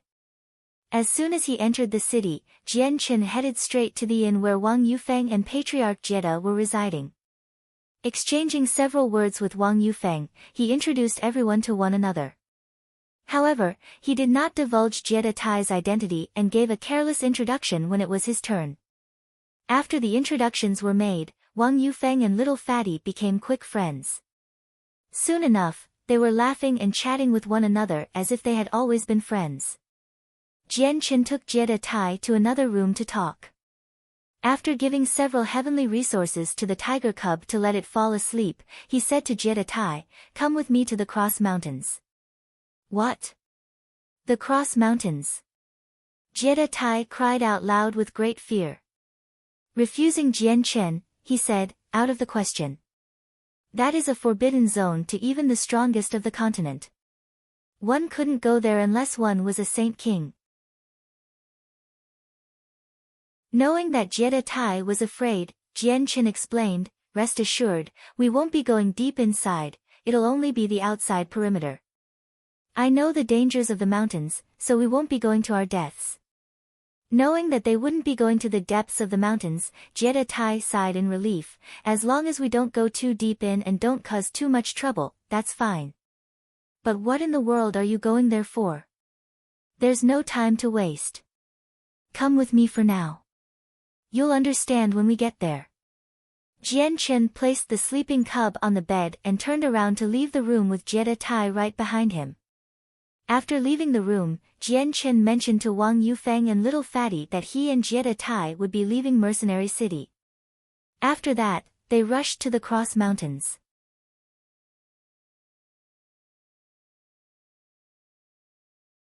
Chapter 634, Meeting another golden-striped silver snake. 2 days later, in the vast sky above the Cross Mountains, two figures could be seen streaking by at sound-breaking speed. They came to a stop at a nearby mountain peak. It should be near here. As his robes flapped around due to the rapid winds, Jian Chen spoke in a serious voice while his eyes scanned the ground with rapt attention. Jie Tai was wearing a white robe as he floated right next to Jian Chen. An elegant aura pervaded his body as his bright-spirited eyes looked all around. Jian Chen, what are you planning on doing here, killing a strong magical beast? There's a rather strong golden-striped silver snake nearby, I wish to see if we can make it submit. Jian Chen softly replied. At the mention of a golden-striped silver snake, Jie Tai's expression froze with shock. A golden-striped silver snake is considered a part of the royal family of snakes. They're a rare breed even on the continent, and even in the historical past, they were said to be extremely strong in battle. Their venom is said to be extremely toxic, perhaps one of the top 3 most venomous. Dealing with one is no simple task, let alone trying to make it submit. Unless you find one in its childhood, it'll be unwilling to submit to you thanks to its sentient nature. Jian Chen was more than aware of the logic that Jie Tai spoke, but he nodded his head after some thought. Anyways, a golden-striped silver snake is far too rare on the continent. Whether we'll be able to make one submit is up in the air still. Jie Tai, you stay here and keep guard. I'll find its nest and call out to you if I require help. Don't be reckless. The venom of a golden-striped silver snake is extremely potent. Not a single antidote in this world would be able to cure it. You might have a strong body, but you haven't even grasped the powers of space. If you met a Class 6 magical beast, there's no way you'll be able to deal with the venom it spits out. If that venom hits you, that'll be trouble. Jie Tai spoke in a grim manner. Although he was extremely displeased with becoming a lackey for Jian Chen, Jie Tai was a far-sighted person. He knew that Jian Chen's talent was absolutely terrifying, and if he continued to follow him, there would perhaps be exceptional rewards for him in the end. It was unclear if Jian Chen would break through to become a Saint King as he said before, but if he did, then Jie Tai would have managed to secure a strong patron for his clan. It wouldn't hurt to try. I've a way to protect myself from its venom after all. Jian Chen carelessly replied. Since he had managed to form the 1000 immunity long ago, his chaotic body naturally benefited from its strong anti-venom property. Jian Chen left Jie Tai to stand guard while he went off by himself to look for the lair of the golden-striped silver snake.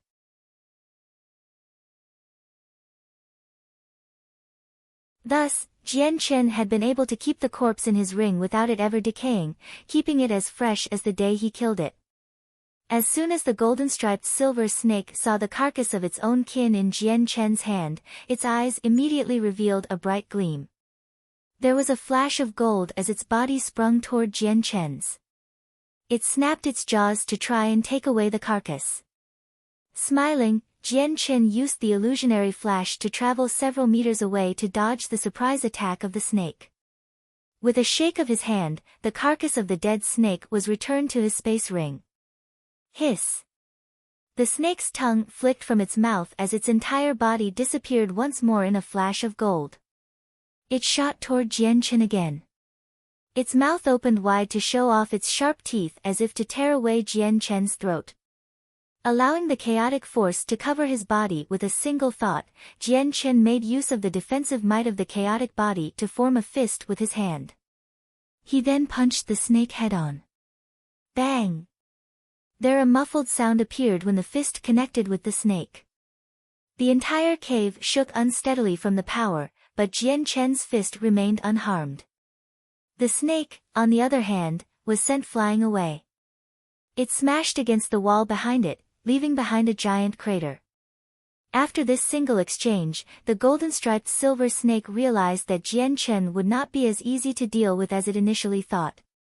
Floating into the air without a problem, the snake glared at Jian Chen with venomous eyes. You might not be weak, but you are still no match for me. Hand over the body of my kin to me, or face death. Jian Chen tried to shake the numb feeling in his right arm. He was slightly shocked at the defensive might the snake boasted. This one came here specifically to visit your distinguished self with a gift, but there's no such thing as a free meal. I cannot give the item to you so freely. Then what is it that you wish to take from me? The snake questioned. I want you to follow me for 10 years. I'll give you the item after that period of time. Jian Chen answered. A malevolent glare entered the snake's eyes as killing intent began to leak from its body. With a furious laugh, it hissed, Human, you are far too naive. Do you really think the high and mighty newbies would follow you for 10 years? Even a saint king has no right to ask, let alone you.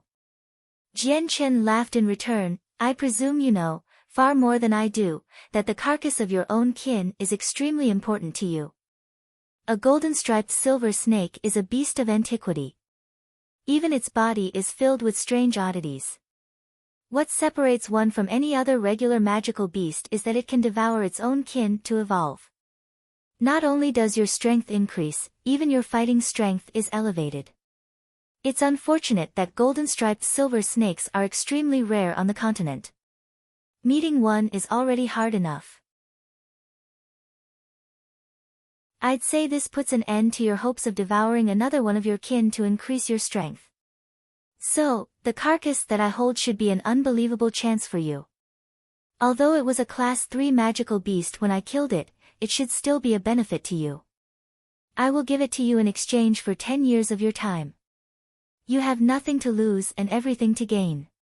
Human, you speak correctly. Devouring my own kin allows us to grow due to the hidden essence that only we golden-striped silver snakes can process. As long as that is absorbed, this origin essence grants us a great boon. To absorb enough of that origin essence is to allow us to evolve into a divine beast from legends. What you might not know, human, is that I can easily take the skin from your dead corpse once I kill you. As it finished speaking, the snake's body began to go through a series of permutations in the air. In a flash, it became a young man with a rather skinny build. He wore a golden robe, and possessed golden irises. His hair was also long and golden, giving him the look of an handsome male. From his appearance, the male looked no older than Jian Chen. Do you really think you can kill me? Jian Chen replied as he stood his ground.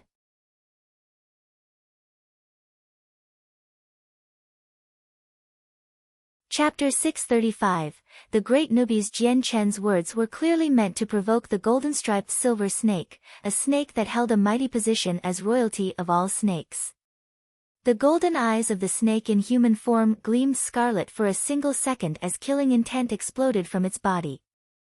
Coldly, the man said, Human, if you have such confidence in yourself, allow the great newbies to see just how strong you are. And with those words, a golden flash was seen as the man flew forward. Following his charge was a bright silver light as if a goddess had illuminated the area with a flowery glow. With the speed of lightning, the male shot toward Jian Chen. Before Jian Chen could dodge, Jian Chen was covered with strands of silver that began to weave around his body. In the blink of an eye, he was completely cocooned in the silver strands as if he were a silkworm. As soon the strands wrapped themselves around Jian Chen, they began to tighten around his body. Each strand was like a silvery steel as it covered every inch of Jian Chen's body. They were all as sharp as the edge of a blade. With Jian Chen nestled inside, he felt countless of blades cutting deep into his body, and if not for his chaotic body and its defenses, he would have been reduced to minced meat long ago. The chaotic force circulated around Jian Chen's body, protecting every inch of him. He let out a sudden grunt and shook his body, causing the silver strands to be shaken off his body in a way into the air. Looking to the golden-striped silver snake, Jian Chen said, It seems that the famed golden-striped silver snake only amounts to this much. Show your full strength or suffer defeat at my hands. Jian Chen used the illusionary flash to immediately charge at the youth with an outstretched fist. The strength of your body is astonishing to even me. Are you truly a human? The male spoke with surprise. His eyes were leveled calmly at the fist coming at him. He received it with a powerful fist of his own. Boom! When the two fists clashed, a powerful explosion rocked the cave as a wave of energy burst away from the impact zone. The entire cave shook to its foundations as stones fell one by one from the ceiling. In every corner of the cave, several fractures could be seen starting to spread. The golden-robed youth was sent flying from the punch before impacting against the cave wall behind him. Another crater was formed upon impact and the youth's body sank deep into the wall. Despite the young man being a transformed state of the golden-striped silver snake, it still boasted a powerful defense and equally powerful strength. Even that wasn't enough to contend with the strength of the chaotic body that Jian Qin used. As the young golden-robed man walked out of the crater, it looked a little worse for wear. However, there were no inherent injuries to his body, and his face was several shades more serious.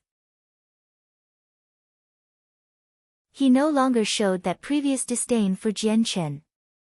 Instead, he stared at his slightly shaking right arm in shock. This time, it had been the snake that had eaten up a loss. No wonder you are known as a beast of antiquity. Your body is so strong that my fist didn't break your arm. Jian Qin laughed. He was rather surprised to experience the strength of a Class 7 magical beast. Compared to a saint ruler, the contrast in strength was far too much. Your flesh is enough to stop even mine. But how? Humans shouldn't possess strength like that. Are you a half-breed? Or a war god from the ancient Bai clans? The snake questioned. No longer was there as much confidence in his voice. What war god from the ancient Bai clans? I have no idea what you're talking about. I am a genuine human. Jian Qin laughed. Impossible. How could a human possess a body like that? It's stronger than even the flesh of a magical beast. The snake snapped unconfidently. Quirking his lips, Jian Qin replied, how about it then? Why don't you think over my previous suggestion? Follow me for 10 years and I'll give you the carcass of your kin. That's the only way you'll be getting it since you have no way of killing me. The snake's face grew darker and darker the more it listened to Jian Qin. Wishing for the great newbies to follow you for 10 years is no easy task. The battle has only started. Even if your body is strong, I still have plenty ways of harming or disposing of you. Is that right? Then please allow this one to experience your guidance. Jian Qin laughed. Using the illusionary flash to get close to the snake, Jian Qin brought forth a tremendous amount of chaotic force into his fist and slammed it onto the male's chest. Following the wake of his fist was a series of ripples in space itself, showing just how strong the punch was. After experiencing a loss the last exchange, the snake knew just how troublesome Jian Qin's fist was. He no longer wished to take it head-on. Using the powers of space to travel behind Jian Qin, a flash of golden scales could be seen covering the male's right fist. Forming a claw with it, the snake flashed forward to grab Jian Qin's back. PFT. As soon as the sharp claws of the male's hand made contact with Jian Qin's chaotic body, they were stopped. The tips were unable to penetrate Jian Qin's skin. It was almost like there was some sort of energy blocking them, causing the male to be unable to move any further. A brilliant gleam entered Jian Qin's eyes as he swallowed another burst of chaotic force from his dantian. A burst of energy flew forth from his body as wildly as a rampaging horse. He moved his hand to slam the 5 fingertips of the male whose claw was touching him. The male trembled briefly before he took back his claw hand with lightning-quick speed. There was a slight aching pain from his fingertips, causing the male to feel alarmed. He knew that this feeling meant his finger bones had been broken. What power is this? How is he so strong? Perhaps he really is a war god from the ancient Bai clans? Aside from the war gods, no other human could possibly have such strength or power. The snake thought to himself, completely befuddled. Unwilling to give the golden-robed male any more time to think, Jian Qin flew forward. His fist moved through the air to deliver yet another stunning strike. However, the male used the powers of space to escape 10 meters away, gain some room, but his actions had been predicted by Jian Qin. He used the illusionary flash to arrive in front of the male with his fist still traveling unimpeded. A crimson light entered the golden irises of the male. Unable to dodge, its only option left was to take the blow. With his arms an equal distance apart, the energy of the world began to gather in between the open space of his hands. Strand by strand, a mysterious power began to gather from the surrounding world into the center of his hands. He then pushed the mysterious power toward Jian Chen's incoming fist.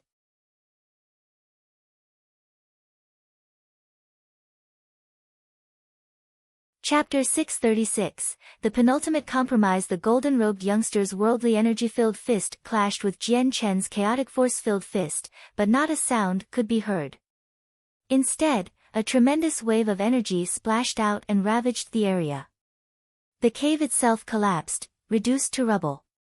With the cave falling apart, pieces of the mountain came crashing down from the ceiling. With dust and stone everywhere, the visibility was reduced to nothing. There were practically no footholds for the two combatants to stand, leaving them with no other choice but to fly. Holes, that traveled so deep they disappeared into an abyss, littered the area because of the destruction they caused. The night pearls that had adorned the walls of the cave had long since been reduced to dust, leaving the area in perpetual darkness. A faint cyan glow surrounded Jian Chen's body, a sign of the wind element being used. The wind allowed his body to fly up into the air. At the same time, the origin energy of the sword's spirits manifested in his hand. It formed a 20-meter-long spirit sword that he used to cut apart the remnants of the cave's ceiling to get a clear view of the sky.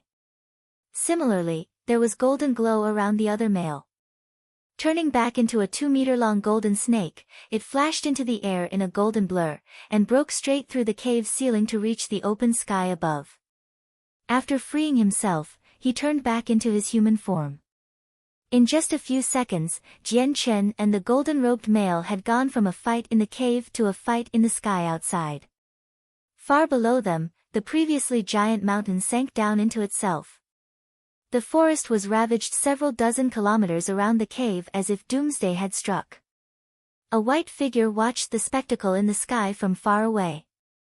This figure was Jie Tai, the patriarch of the Jie clan. Even his interest was piqued by what was happening. That golden-robed youth has the aura of a magical beast to him. Perhaps it's a Class 7 magical beast that can take human form? If it's a Class 7 magical beast, could it possibly be the golden-striped silver snake? The patriarch wondered aloud to himself, full of curiosity. The golden-striped silver snake was an extremely rare beast on the continent, and the patriarch had only heard about them even though he had lived a long time. He had never seen one in real life until today, and it was a Class 7 one too. If it's a Class 7 magical beast, then a saint ruler could use the powers of space to avoid the venom it spits out, but even against a Class 7 golden-striped silver snake, that would no advantage at all. The snake is still a strong one even without its venom. Is Jian Chen even capable of fighting one? Jie Tai muttered with furrowed eyebrows. A Class 7 golden-striped silver snake was something that gave him a tremendous headache. When he thought about how immense Jian Chen's bodily strength was, the patriarch felt a little relieved. But Jian Chen himself is a unique person as well.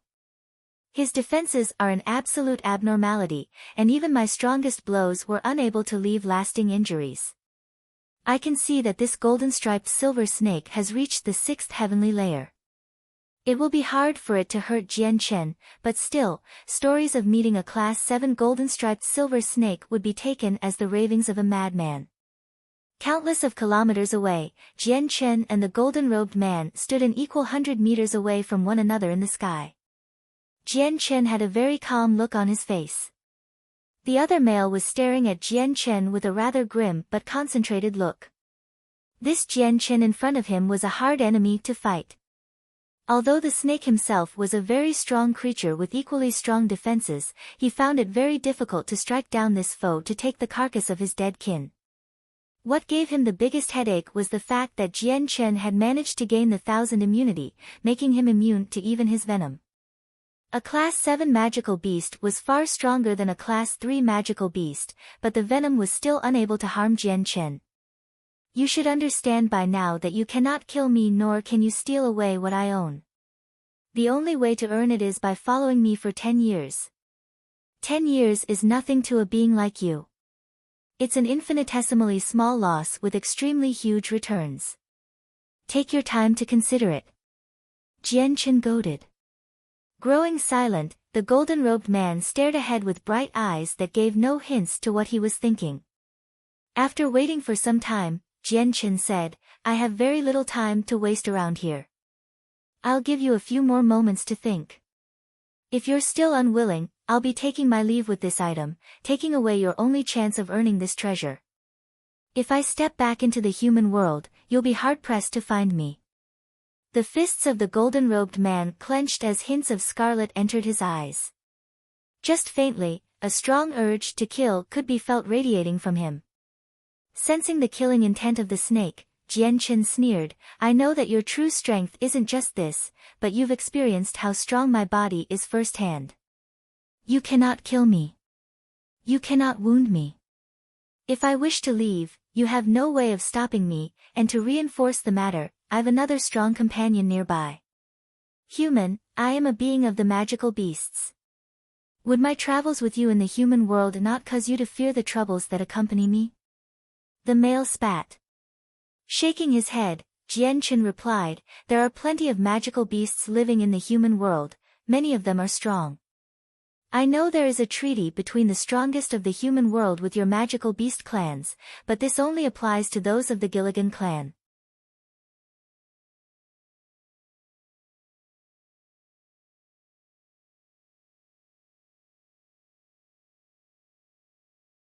Chapter 637, Epiphany. Laughing, Jian Chen smiled, I'm Jian Chen.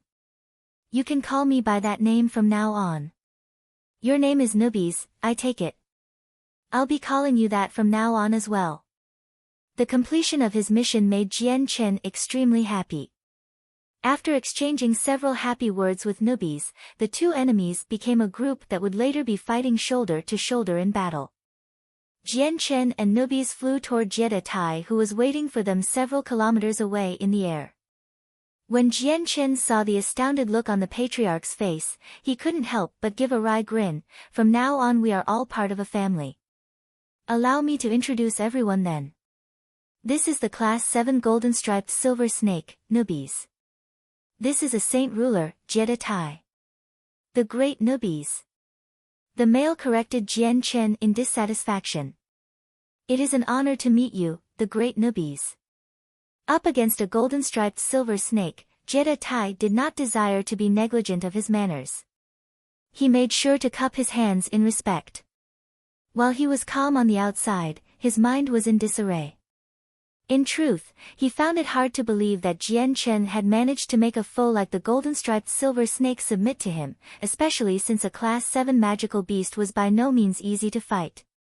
Attentively, Nubis stared at Jetta Tai for a moment before haughtily saying, Third heavenly layer, your strength is just barely adequate.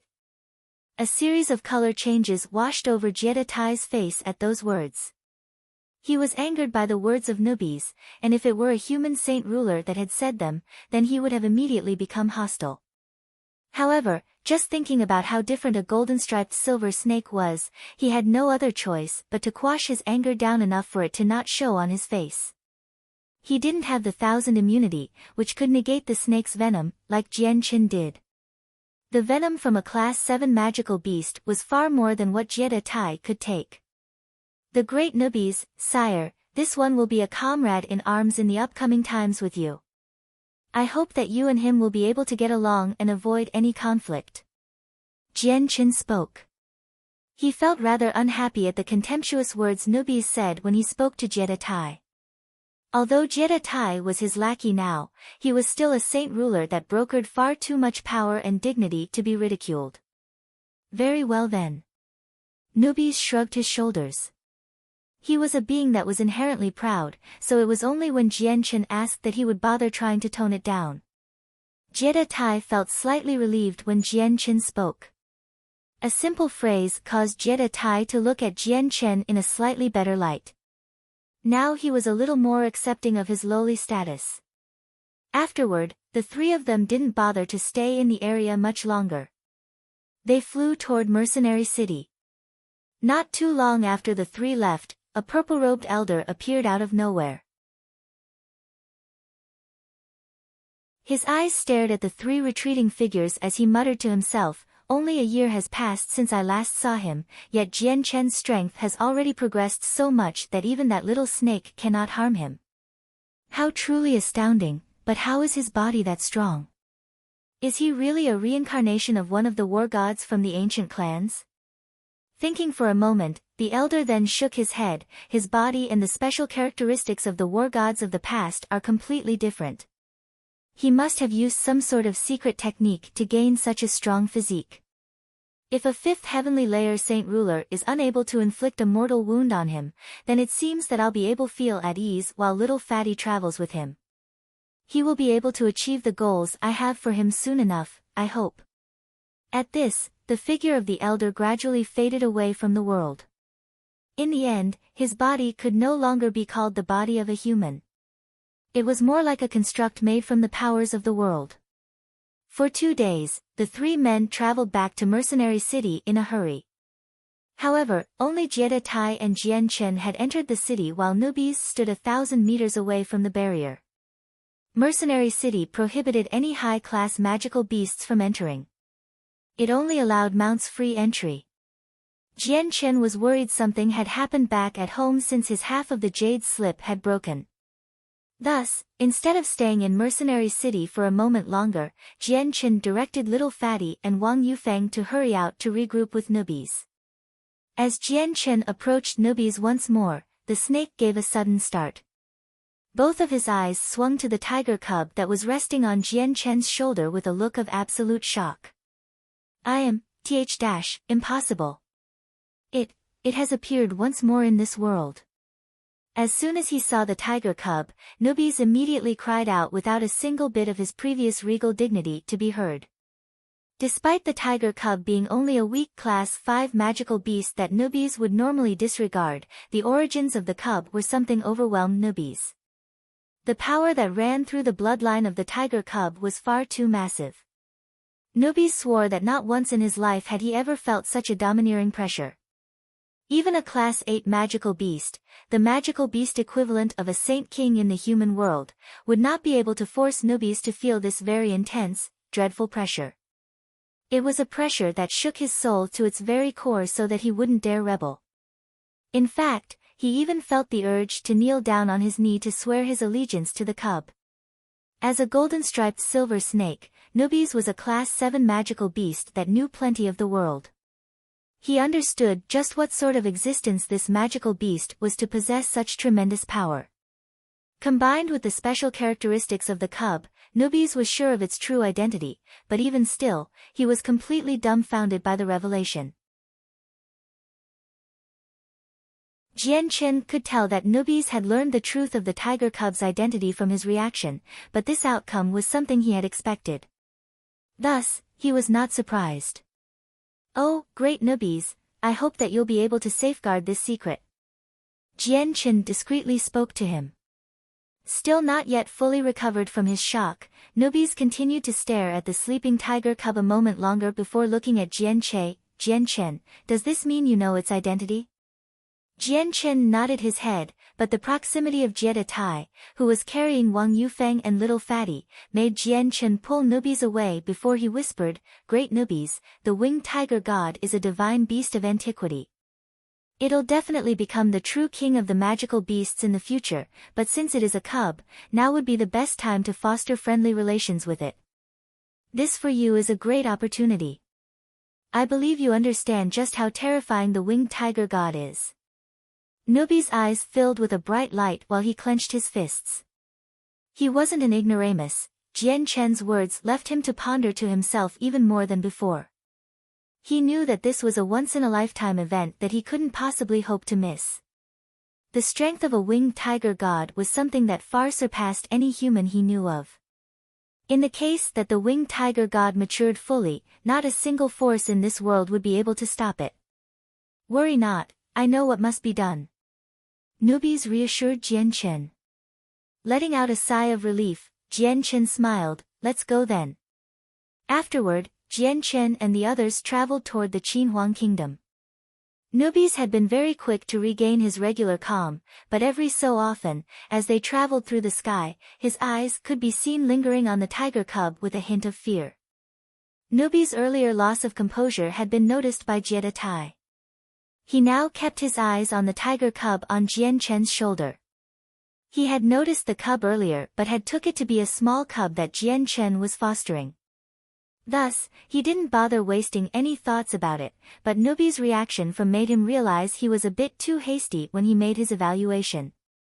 What history does this magical beast youngling have to cause an ancient beast like the golden-striped silver snake to be at a loss like this? Jie Tai thought to himself in curiosity, wondering what the tiger cub was. As Jian Chen and his entourage were en route to the Qinhuang kingdom, the stalwart middle-aged man from last time was seated in yet another private room of a building in a first-class city in the kingdom closest to Mercenary City. Right in front of him was the same old man that had greeted him last time. Respectful sir, there was an important message that had to be reported straight away. Our spy has made a concise report that Jian Chen has left Mercenary City. He is traveling in the direction of the Qinhuang kingdom. According to what we know, the Qinhuang kingdom most recently gained another imperial protector that goes by the name Jian Chen. It would be my guess that they're the same person. The elder informed the man. A brilliant light entered the seated man's eyes as he said, this information isn't half bad. You've done well. Take this. Consider it your reward and the surplus a bonus. Throwing down an exquisite space ring onto the table, the man left the room. After 2 days' worth of traveling over thousands and thousands of kilometers, Jian Chen's group finally managed to make it to the edges of the Qinhuang kingdom. Without any time to rest, the group headed for the palace. Unbeknownst to them, an extremely faint image floated several thousand meters overhead, looking down on the group.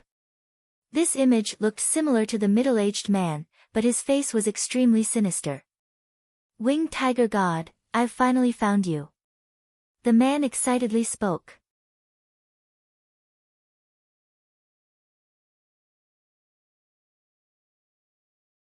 Chapter 638, The Return. The middle-aged man's eyes lingered on the winged tiger cub on Jian Chen's chest. As big as the continent was, he had been able to learn of the winged tiger god by accident, causing him to feel extremely excited. Half a moment later, the middle-aged man tore his eyes away from the tiger cub to look at the gold-cloaked Nubis. As soon as Nubis' figure registered in his eyes, the man let out a small start. That's Nubis. Why is an ancient beast like him following this group? For a moment, the man pondered to himself. With his strength, he has surely sensed the bloodline of the winged tiger god. He's made his choice to help the winged tiger god mature to adulthood, it seems. Pity. This choice will only lead him to the road of death. How unexpected to see a Class 7 golden-striped silver snake and a saint ruler following Jian Chen around. I could kill them, but that'd alert the saint rulers in the Qinhuang kingdom. With how close Mercenary City is, if one of their strongest found out that I've entered the human world, that'd spell the end for me. I'll have to retreat for now. Bah, I'll let you live another day. The man thought to himself before his transparent image began to fade away from its spot and then out of sight. Jian Chen and the others remained completely oblivious to the fact that they were being followed. Traveling toward the palace, the group then soon arrived at the entrance. At Jian Chen's command, everyone landed on the ground and strode into the palace.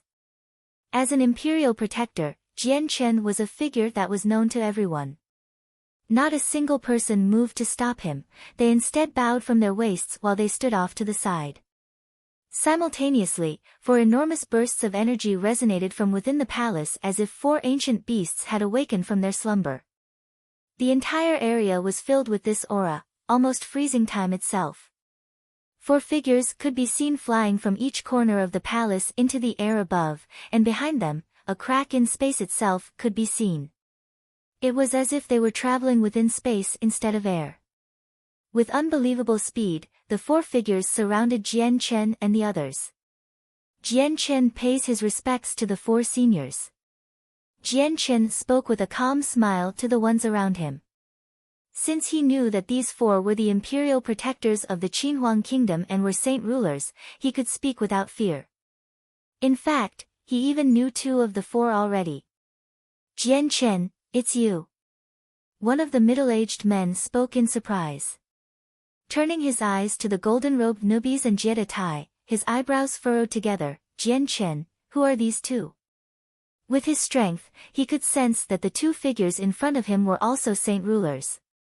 Seniors, these 2 are Jiedatai and nubis, 2 good friends of mine. Jian Chen explained with a smile. The 4 imperial protectors looked on in uniform shock. They couldn't believe what Jian Chen had said. They would never have thought that Jian Chen would have yet another 2 saint ruler friends. This was a strength that even the Qinhuang kingdom valued greatly. The great nubis. Nubis argued in annoyance. Oh, great nubis, you are truly so great. How could I be so blind to not see that?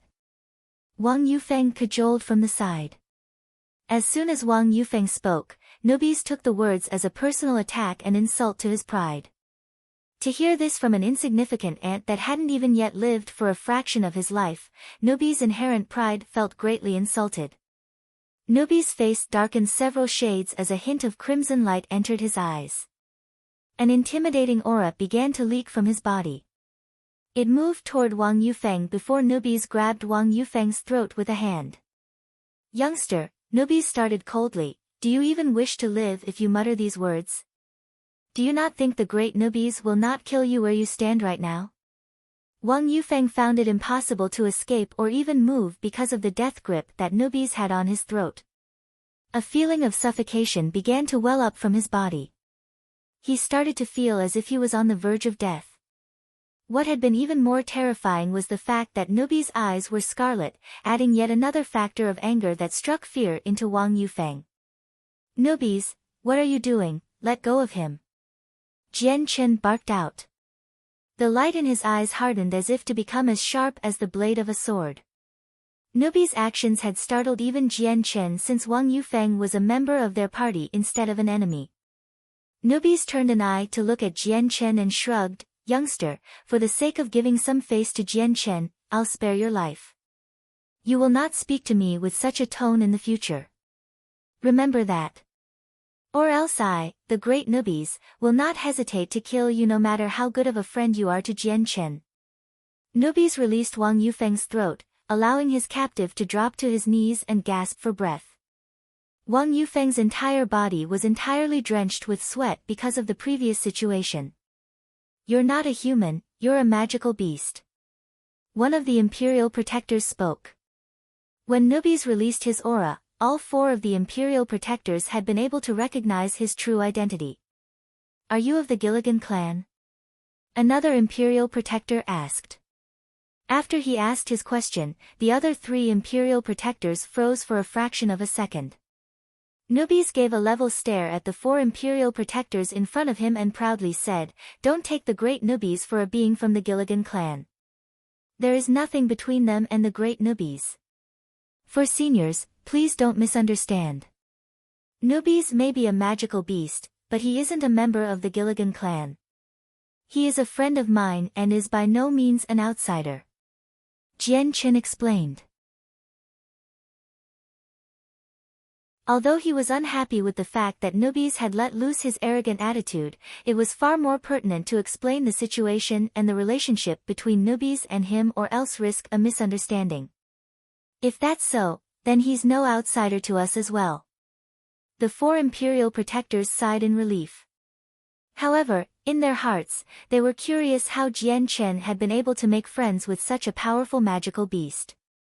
Such a feat filled each and every single one of them with awe and even some envy. The natural fighting potential of a magical beast was far greater than their human counterparts. Some of the rarer magical beasts could even overstep the boundaries of rank and kill humans of a higher level. Just barely recovering from a near-death experience by Nubis, Wang Yufeng's entire body grew as rigid as a statue when he heard that Nubis was in fact a magical beast. Looking at Nubis with extreme terror, Wang Yufeng realized at that moment that this young golden-robed youth in front of him was a majestic Class 7 magical beast. A being that was on par with the saint rulers of the human world. A parade of footsteps could be heard at the same time, as well as a dense amount of soldiers came flying in from every direction possible. In the sky, 20-something heaven saint masters appeared. They were the imperial advisors that stayed behind to protect the palace while the others were away.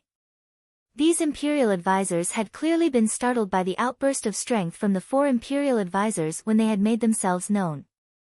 The entire palace in fact had been made aware of their presence, which caused security to increase to the maximum. Go back to what you were doing before.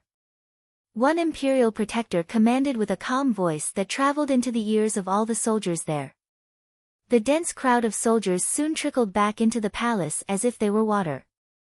As soon as they appeared, all of them had left, leaving behind only the 20-something heaven saint masters in the sky. Each one of them were looking at the 4 imperial protectors in shock. The 4 imperial protectors were generally hidden within the palace's cultivating. They'd only leave the palace once every 10 or so years to get some exercise, but to have all 4 of them appear at once was an extremely surprising sight. We pay our respects to the imperial protectors. The heaven saint masters bowed respectfully.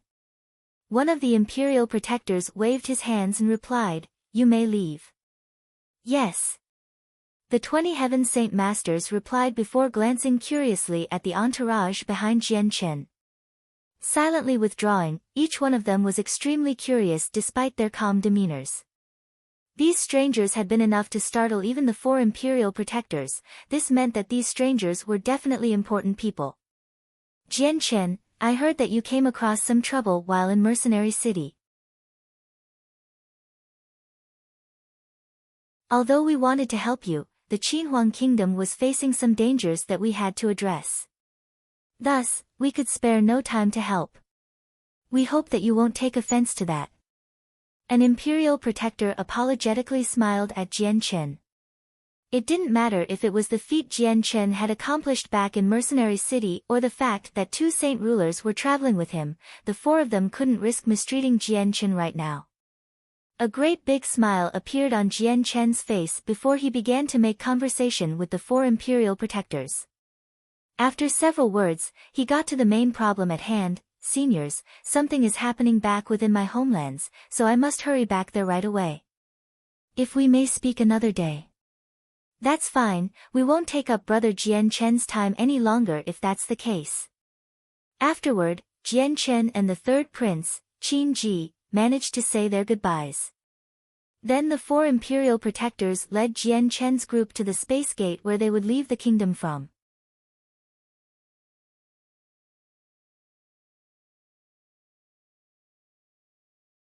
Chapter 639, The leaking of the tungsten alloy deposit. The imperial advisors had made the preparations for Jian Chen's group to travel to the heavenly kingdom via the space gate some time ago. Thus, they were able to arrive there extremely fast. As soon as they stepped through the gate, Jian Chen's eyes swept the area only to realize that the palace was still the same as it always was. The only difference was the fact that there was a slightly cold and tense feeling throughout the place. All over the area, there were war banners flying high with mimicking the fire-red symbol of flame. Jian Chen was no stranger to these banners since they marked the flame mercenaries. Suddenly, a series of footsteps quickly came echoing into the courtyard as several hundred men came flying toward Jian Chen, surrounding him and his group. As they moved to encircle them, the men glared viciously at Jian Chen. Who are you? State your names at once. The leader of the group commanded. Jian Chen. Jian Chen replied. Straight away, the man's face froze. He was no stranger to this name and was in fact quite familiar with it. That was the name of the captain after all. The leading captain concentrated on Jian Chen some more before finally recognizing him. A startled look appeared on his face before he bowed his head down to his waist in salute, so it was the captain.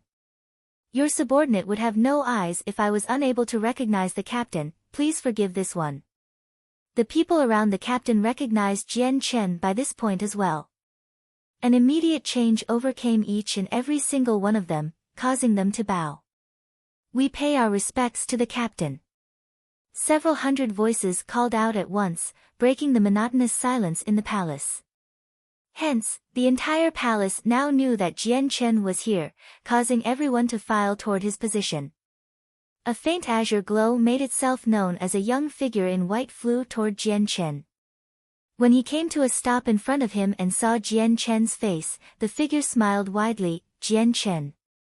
You're finally back. Any longer and I would have gone out to look for you. This youth was Ming Dong. Jian Chen, you're back. Brother, you've come back. At the voice of Ming Dong, the voices of two women rang out. It was Yu Yu, Huang Wan, and Bai Lian that came rushing toward Jian Chen with joyous expressions. All of the higher-ranking members of the Flame Mercenaries gathered in the interior of the palace, so in no time at all, the empty space was quickly filled with people. Jian Chen gave several words of greeting to everyone before he was guided into the grand halls. This specific hall was the hall where the nobles of the old Heavenly Eagle Kingdom had conducted business relating to the kingdom, but since the Flame Mercenaries had taken up residence, it had been repurposed and renamed to the Flames Hall. Jian Chen was seated on top of the golden throne in the middle of the hall with newbies, Jie Tai, Wang Yufeng, and Little Fatty standing by his side without a word to say. Little Fatty was looking around filled with great curiosity. He had only just started to travel the continent, so every single thing he saw in this strange world was a new wonder to marvel. Beneath Jian Chen and them were the Heaven Saint Masters, Ming Dong, and the others of the Flame Mercenaries standing together. Jian Chen gave a cursory look around as if preparing to say something. He then started off with an introduction of Jie Tai and the others, but he only gave a brief introduction of their backgrounds. He did not mention how strong they were. After the introductions were finished, Jian Chen wasted no more words. He immediately got to the crux of the problem. Taking out the crushed jade piece he had in his space ring, he asked, "What was so serious for you to call me back using the twin jade stones? What else but about the tungsten alloy?" Jian Chen. Half a month ago, news of the vein was leaked to the world. The fact that the Flame Mercenaries are harboring a vein of tungsten alloy is making its way around so fast that everyone knows about it. Yu Yu replied. Jian Chen smiled. Paper can't resist being burned by fire. News that the tungsten alloy would be leaked was within my expectations, but I didn't think it'd be revealed so quickly. What plans have the ones that know about the tungsten alloy made so far? Ever since we garrisoned the Flame Mercenaries here, the strength of the 7 factions grew dramatically, especially with the Qinhuang Kingdom as support, but the surrounding kingdoms have grown jealous. While they haven't made any open plans just yet, there is still one problem. The sect of Dragon and Tiger. Bai Lian explained. She and Yu Yu were very capable of managing the Flame Mercenaries, so Jian Chen had left the group in their care while he was away. While there were plenty of strong individuals in the Flame Mercenaries where even Heaven Saint Masters were abundant, strength was not a decisive factor in regards to management. What was important was not talent in cultivation, but a sharp mind and intelligent soul. At the mention of the sect of Dragon and Tiger, a furious glare entered Jian Chen's eye.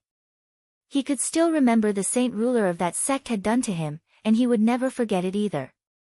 Does the sect of Dragon and Tiger hope to seize the tungsten alloy? Jian Chen asked with an increasingly colder glare. If it were before, the sect of Dragon and Tiger would have brought a great deal of pressure onto him. However, right now, the saint ruler posed no problem at all to him. Yu Yu nodded. Correct. They want their portion of the soup, but their appetites are far too large. They've demanded 2/3 of the deposit. Naturally, we refused. Maybe it's because they fear the Qinhuang kingdom, but they didn't do anything after our refusal. They instead gave us 7 days to think it over. Brother, the sect of Dragon and Tiger want to see just how the Qinhuang kingdom will treat this affair. We've already made a detailed report on the strength of the sect of Dragon and Tiger compared to our flame mercenaries. We've concluded that our flame mercenaries don't have the power to refuse them. I'm afraid that if the Qinhuang kingdom doesn't partake in this, then the sect of Dragon and Tiger will simply take the deposit straight from our hands. Bai Lian spoke. Bai Lian is right, Jian Chen.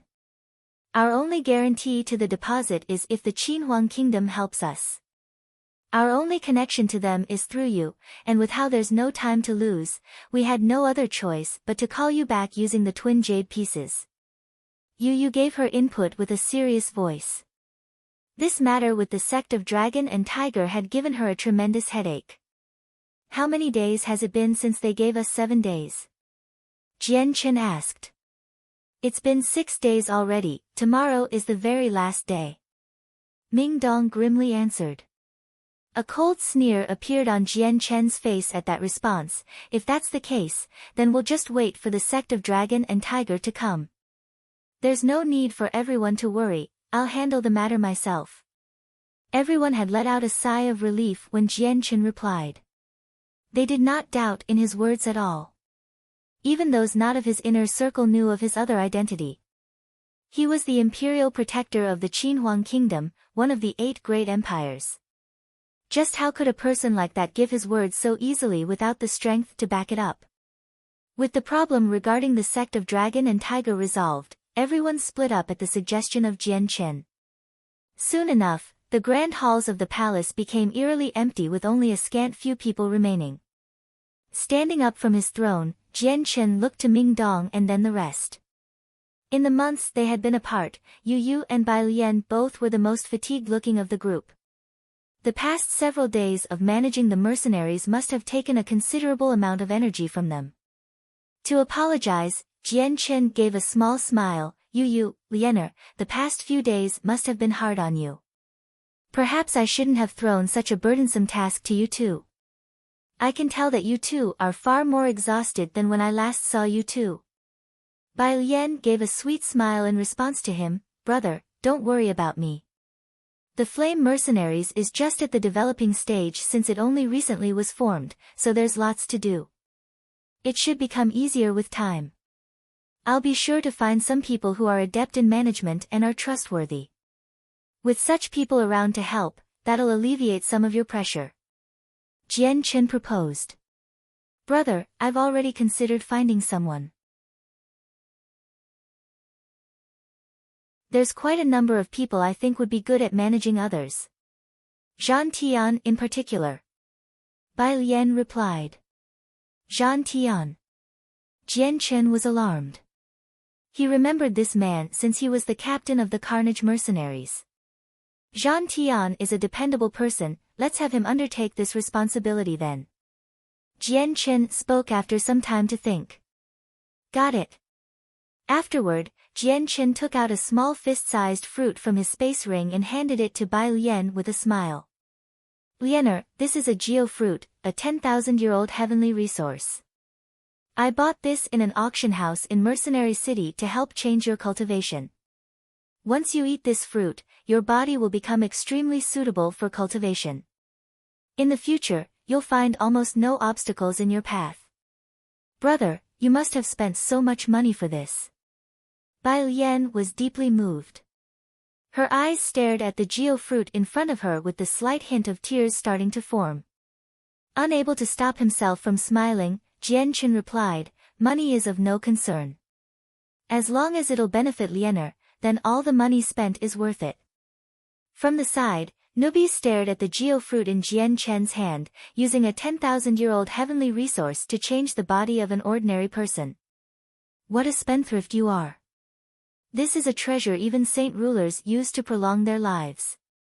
Jian Chen, let's make another deal.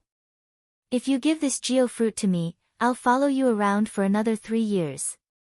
In the human world, the geo fruit was a treasure, but it wasn't extinct. Every year in Mercenary City another heavenly resource of the same level would appear, but as a magical beast, newbies couldn't simply walk into Mercenary City. Therefore, obtaining a 10,000-year-old heavenly resource became a whole lot harder. It was practically impossible to gain one in the human world as a magical beast. The Cross Mountains had plenty of 10,000-year-old heavenly resources, but those were carefully seized by the Gilligan clan. Hence, Nubis himself was unable to take any. While he was a Class 7 magical beast, obtaining a 10,000-year-old heavenly resource wasn't easy for him. Jian Chen shook his head without even a second consideration. This geo fruit is for Liener. If you still need one, I'll buy one in Mercenary City when the time comes. If that is what you say, let it be then. Nubis was placated. A 10,000-year-old heavenly resource had the ability to prolong the life of the eater, and magical beasts were no exception to that. 10,000-year-old heavenly resources aren't something that can be eaten by anyone without consequence. Jian Chen, if you want to change your cousin's body composition, you may want to invite an alchemist. An alchemist can craft medicines that can make the rich spiritual might of the heavenly resource docile so that your cousin may be able to eat it. Jetta Tai suddenly spoke. Have the best alchemist come to me at once. Jian Chen commanded without delay.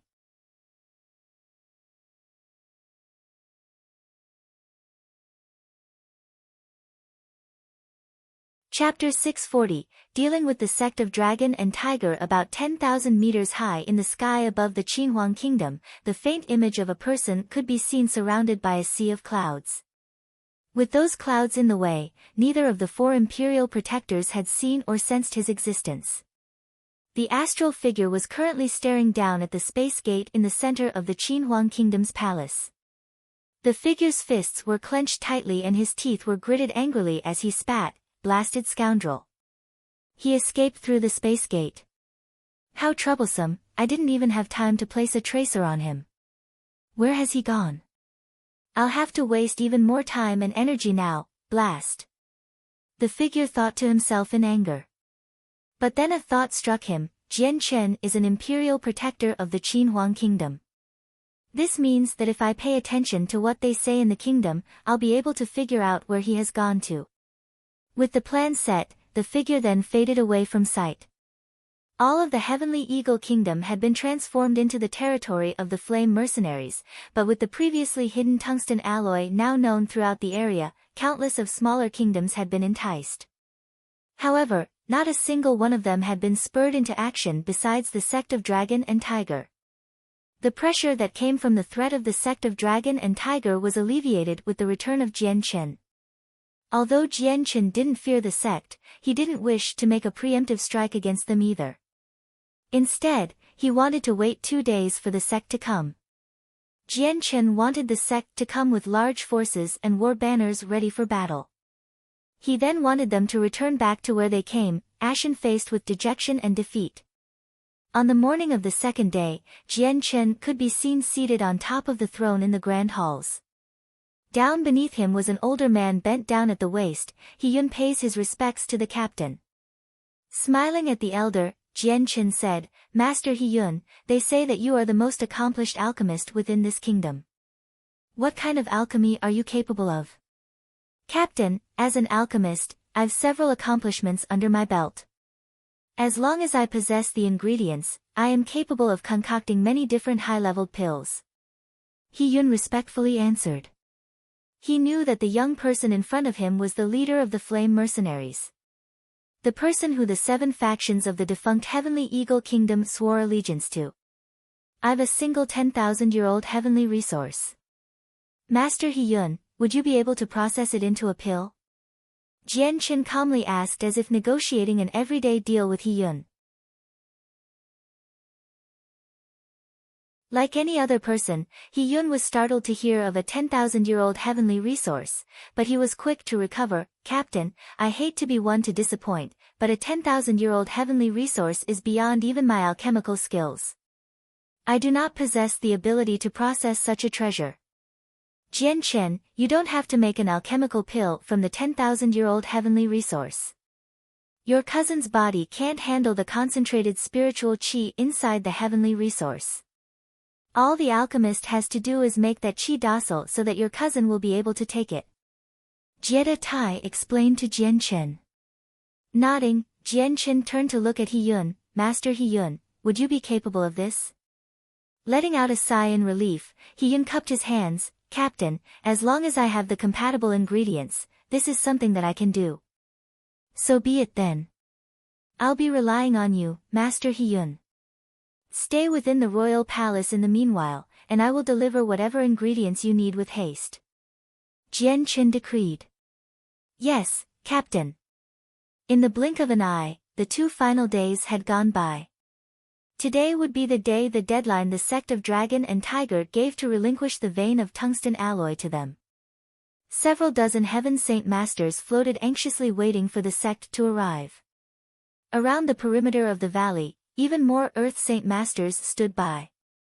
This time, they were up against the experts of the sect of Dragon and Tiger, so Jian Chen and the other powerful individuals had already gathered here.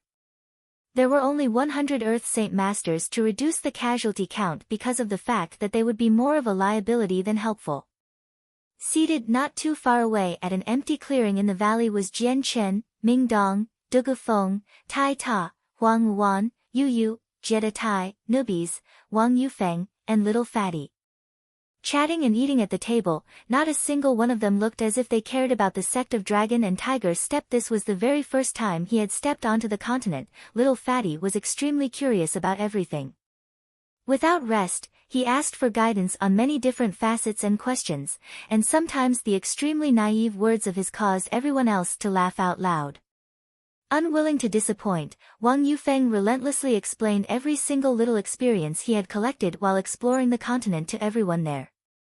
Soon enough, everyone had become friendly with one another. Jian Chen himself would interject a few times. Only Nubis and Jie Tai kept to themselves with their eyes closed and not a word spoken. An hour later, both Nubis and Jie Tai opened their eyes to look off into a distant direction. Not too long later, even Jian Chen realized the change. Putting a stop to the conversation, he looked off in the same direction with a pointed stare. They've come. Nubis, Jie Tai, hide your auras and don't let them see you. The great Nubis.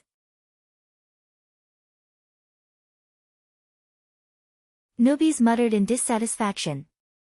Soon enough, a dozen Heaven Saint Masters came flying over before coming to a stop above the valley an equal distance away from the Heaven Saint Masters of the Flame Mercenaries.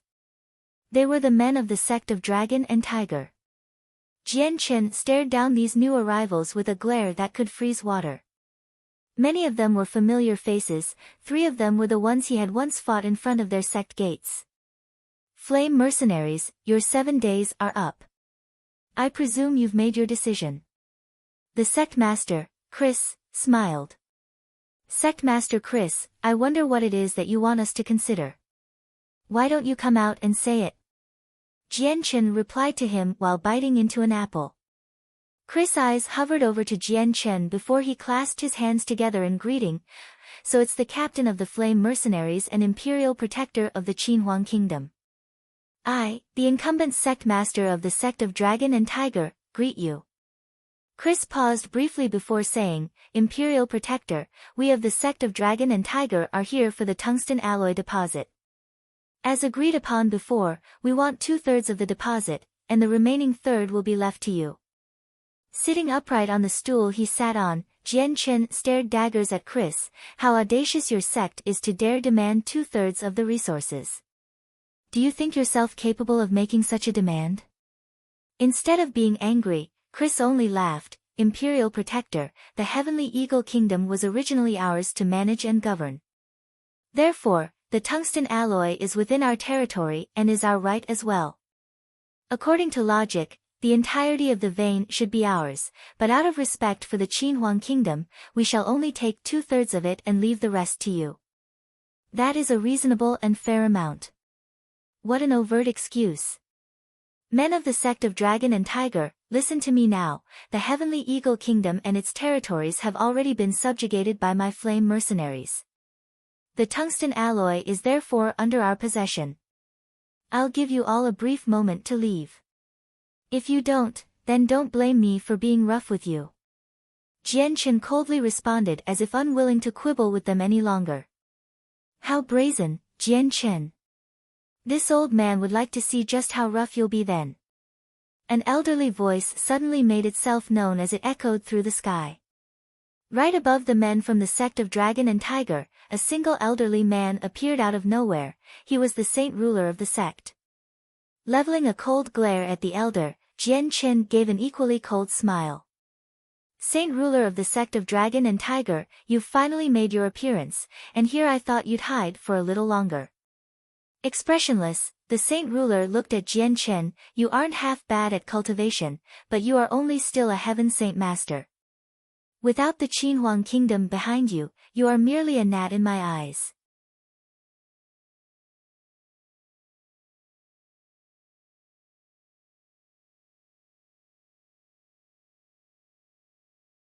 Chapter 641, Fighting with the Saint Ruler of the Sect of Dragon and Tiger. 1. Laughing, the saint ruler answered, the Qinhuang kingdom barely has any time to look after itself.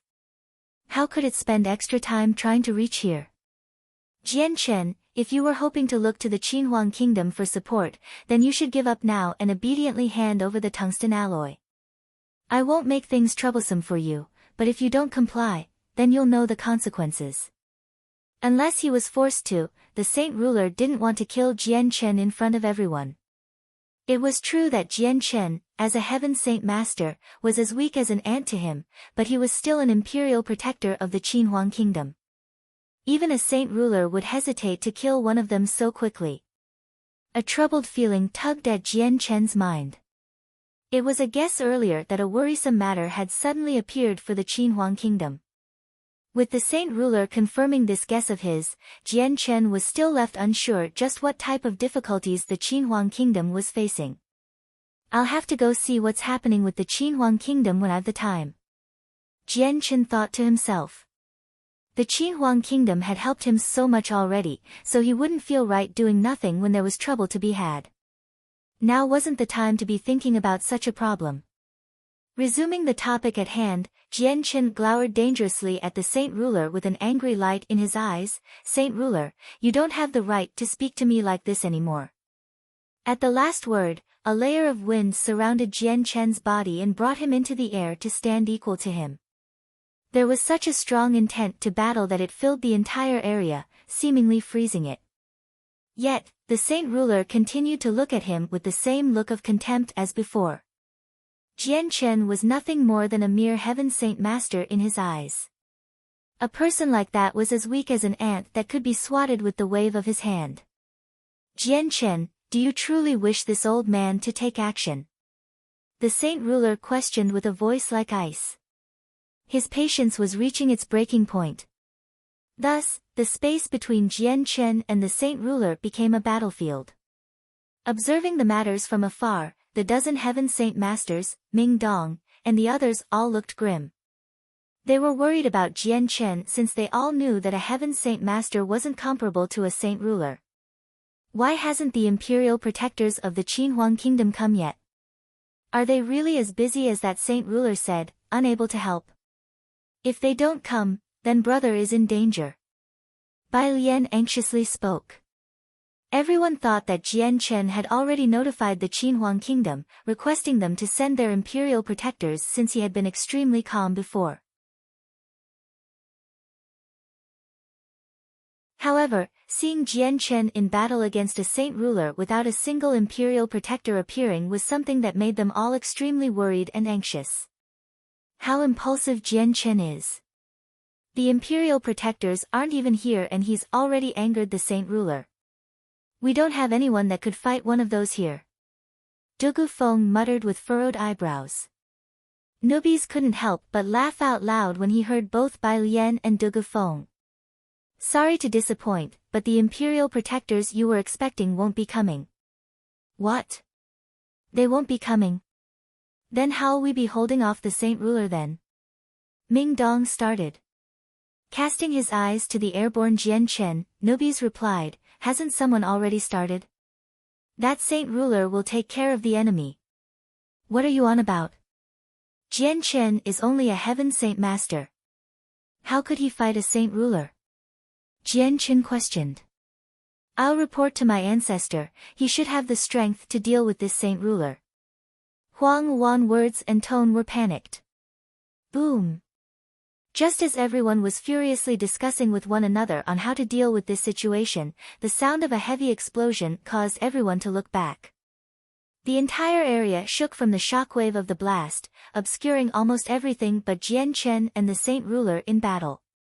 Saint Ruler, I still very clearly remember the hand you bestowed on me. Allow me to return the favor to you today. Jian Chen boomed. Chaotic force covered his entire body so that its power defended him from the attacks of the Saint Ruler. The Saint Ruler was slightly taken aback. He was having a hard time believing what he was seeing. But how is this possible? Have you already made the breakthrough to become a Saint Ruler? In the earlier exchange, the Saint Ruler had finally been made aware of Jian Chen's power. It was something that was greater than what a Heaven Saint Master was capable of. This aggressive behavior of your sect, allow me to force you all to return with shame and disgrace. Jian Chen barked out loud. Using the illusionary flash, his body flew toward the Saint Ruler like lightning. One of his fists pulsated with chaotic force as it slammed toward the chest of his foe. The space trailing the path his fist traveled started to warp. You're tuning into the Blissful Bookshelf YouTube channel. We're so grateful for your support, and don't forget to subscribe to join us on this incredible journey through captivating stories. Your generosity through donations truly makes a world of difference, as it's the primary source of revenue that allows me to expand and enhance this channel for you. Thank you from the bottom of my heart for being a part of this adventure.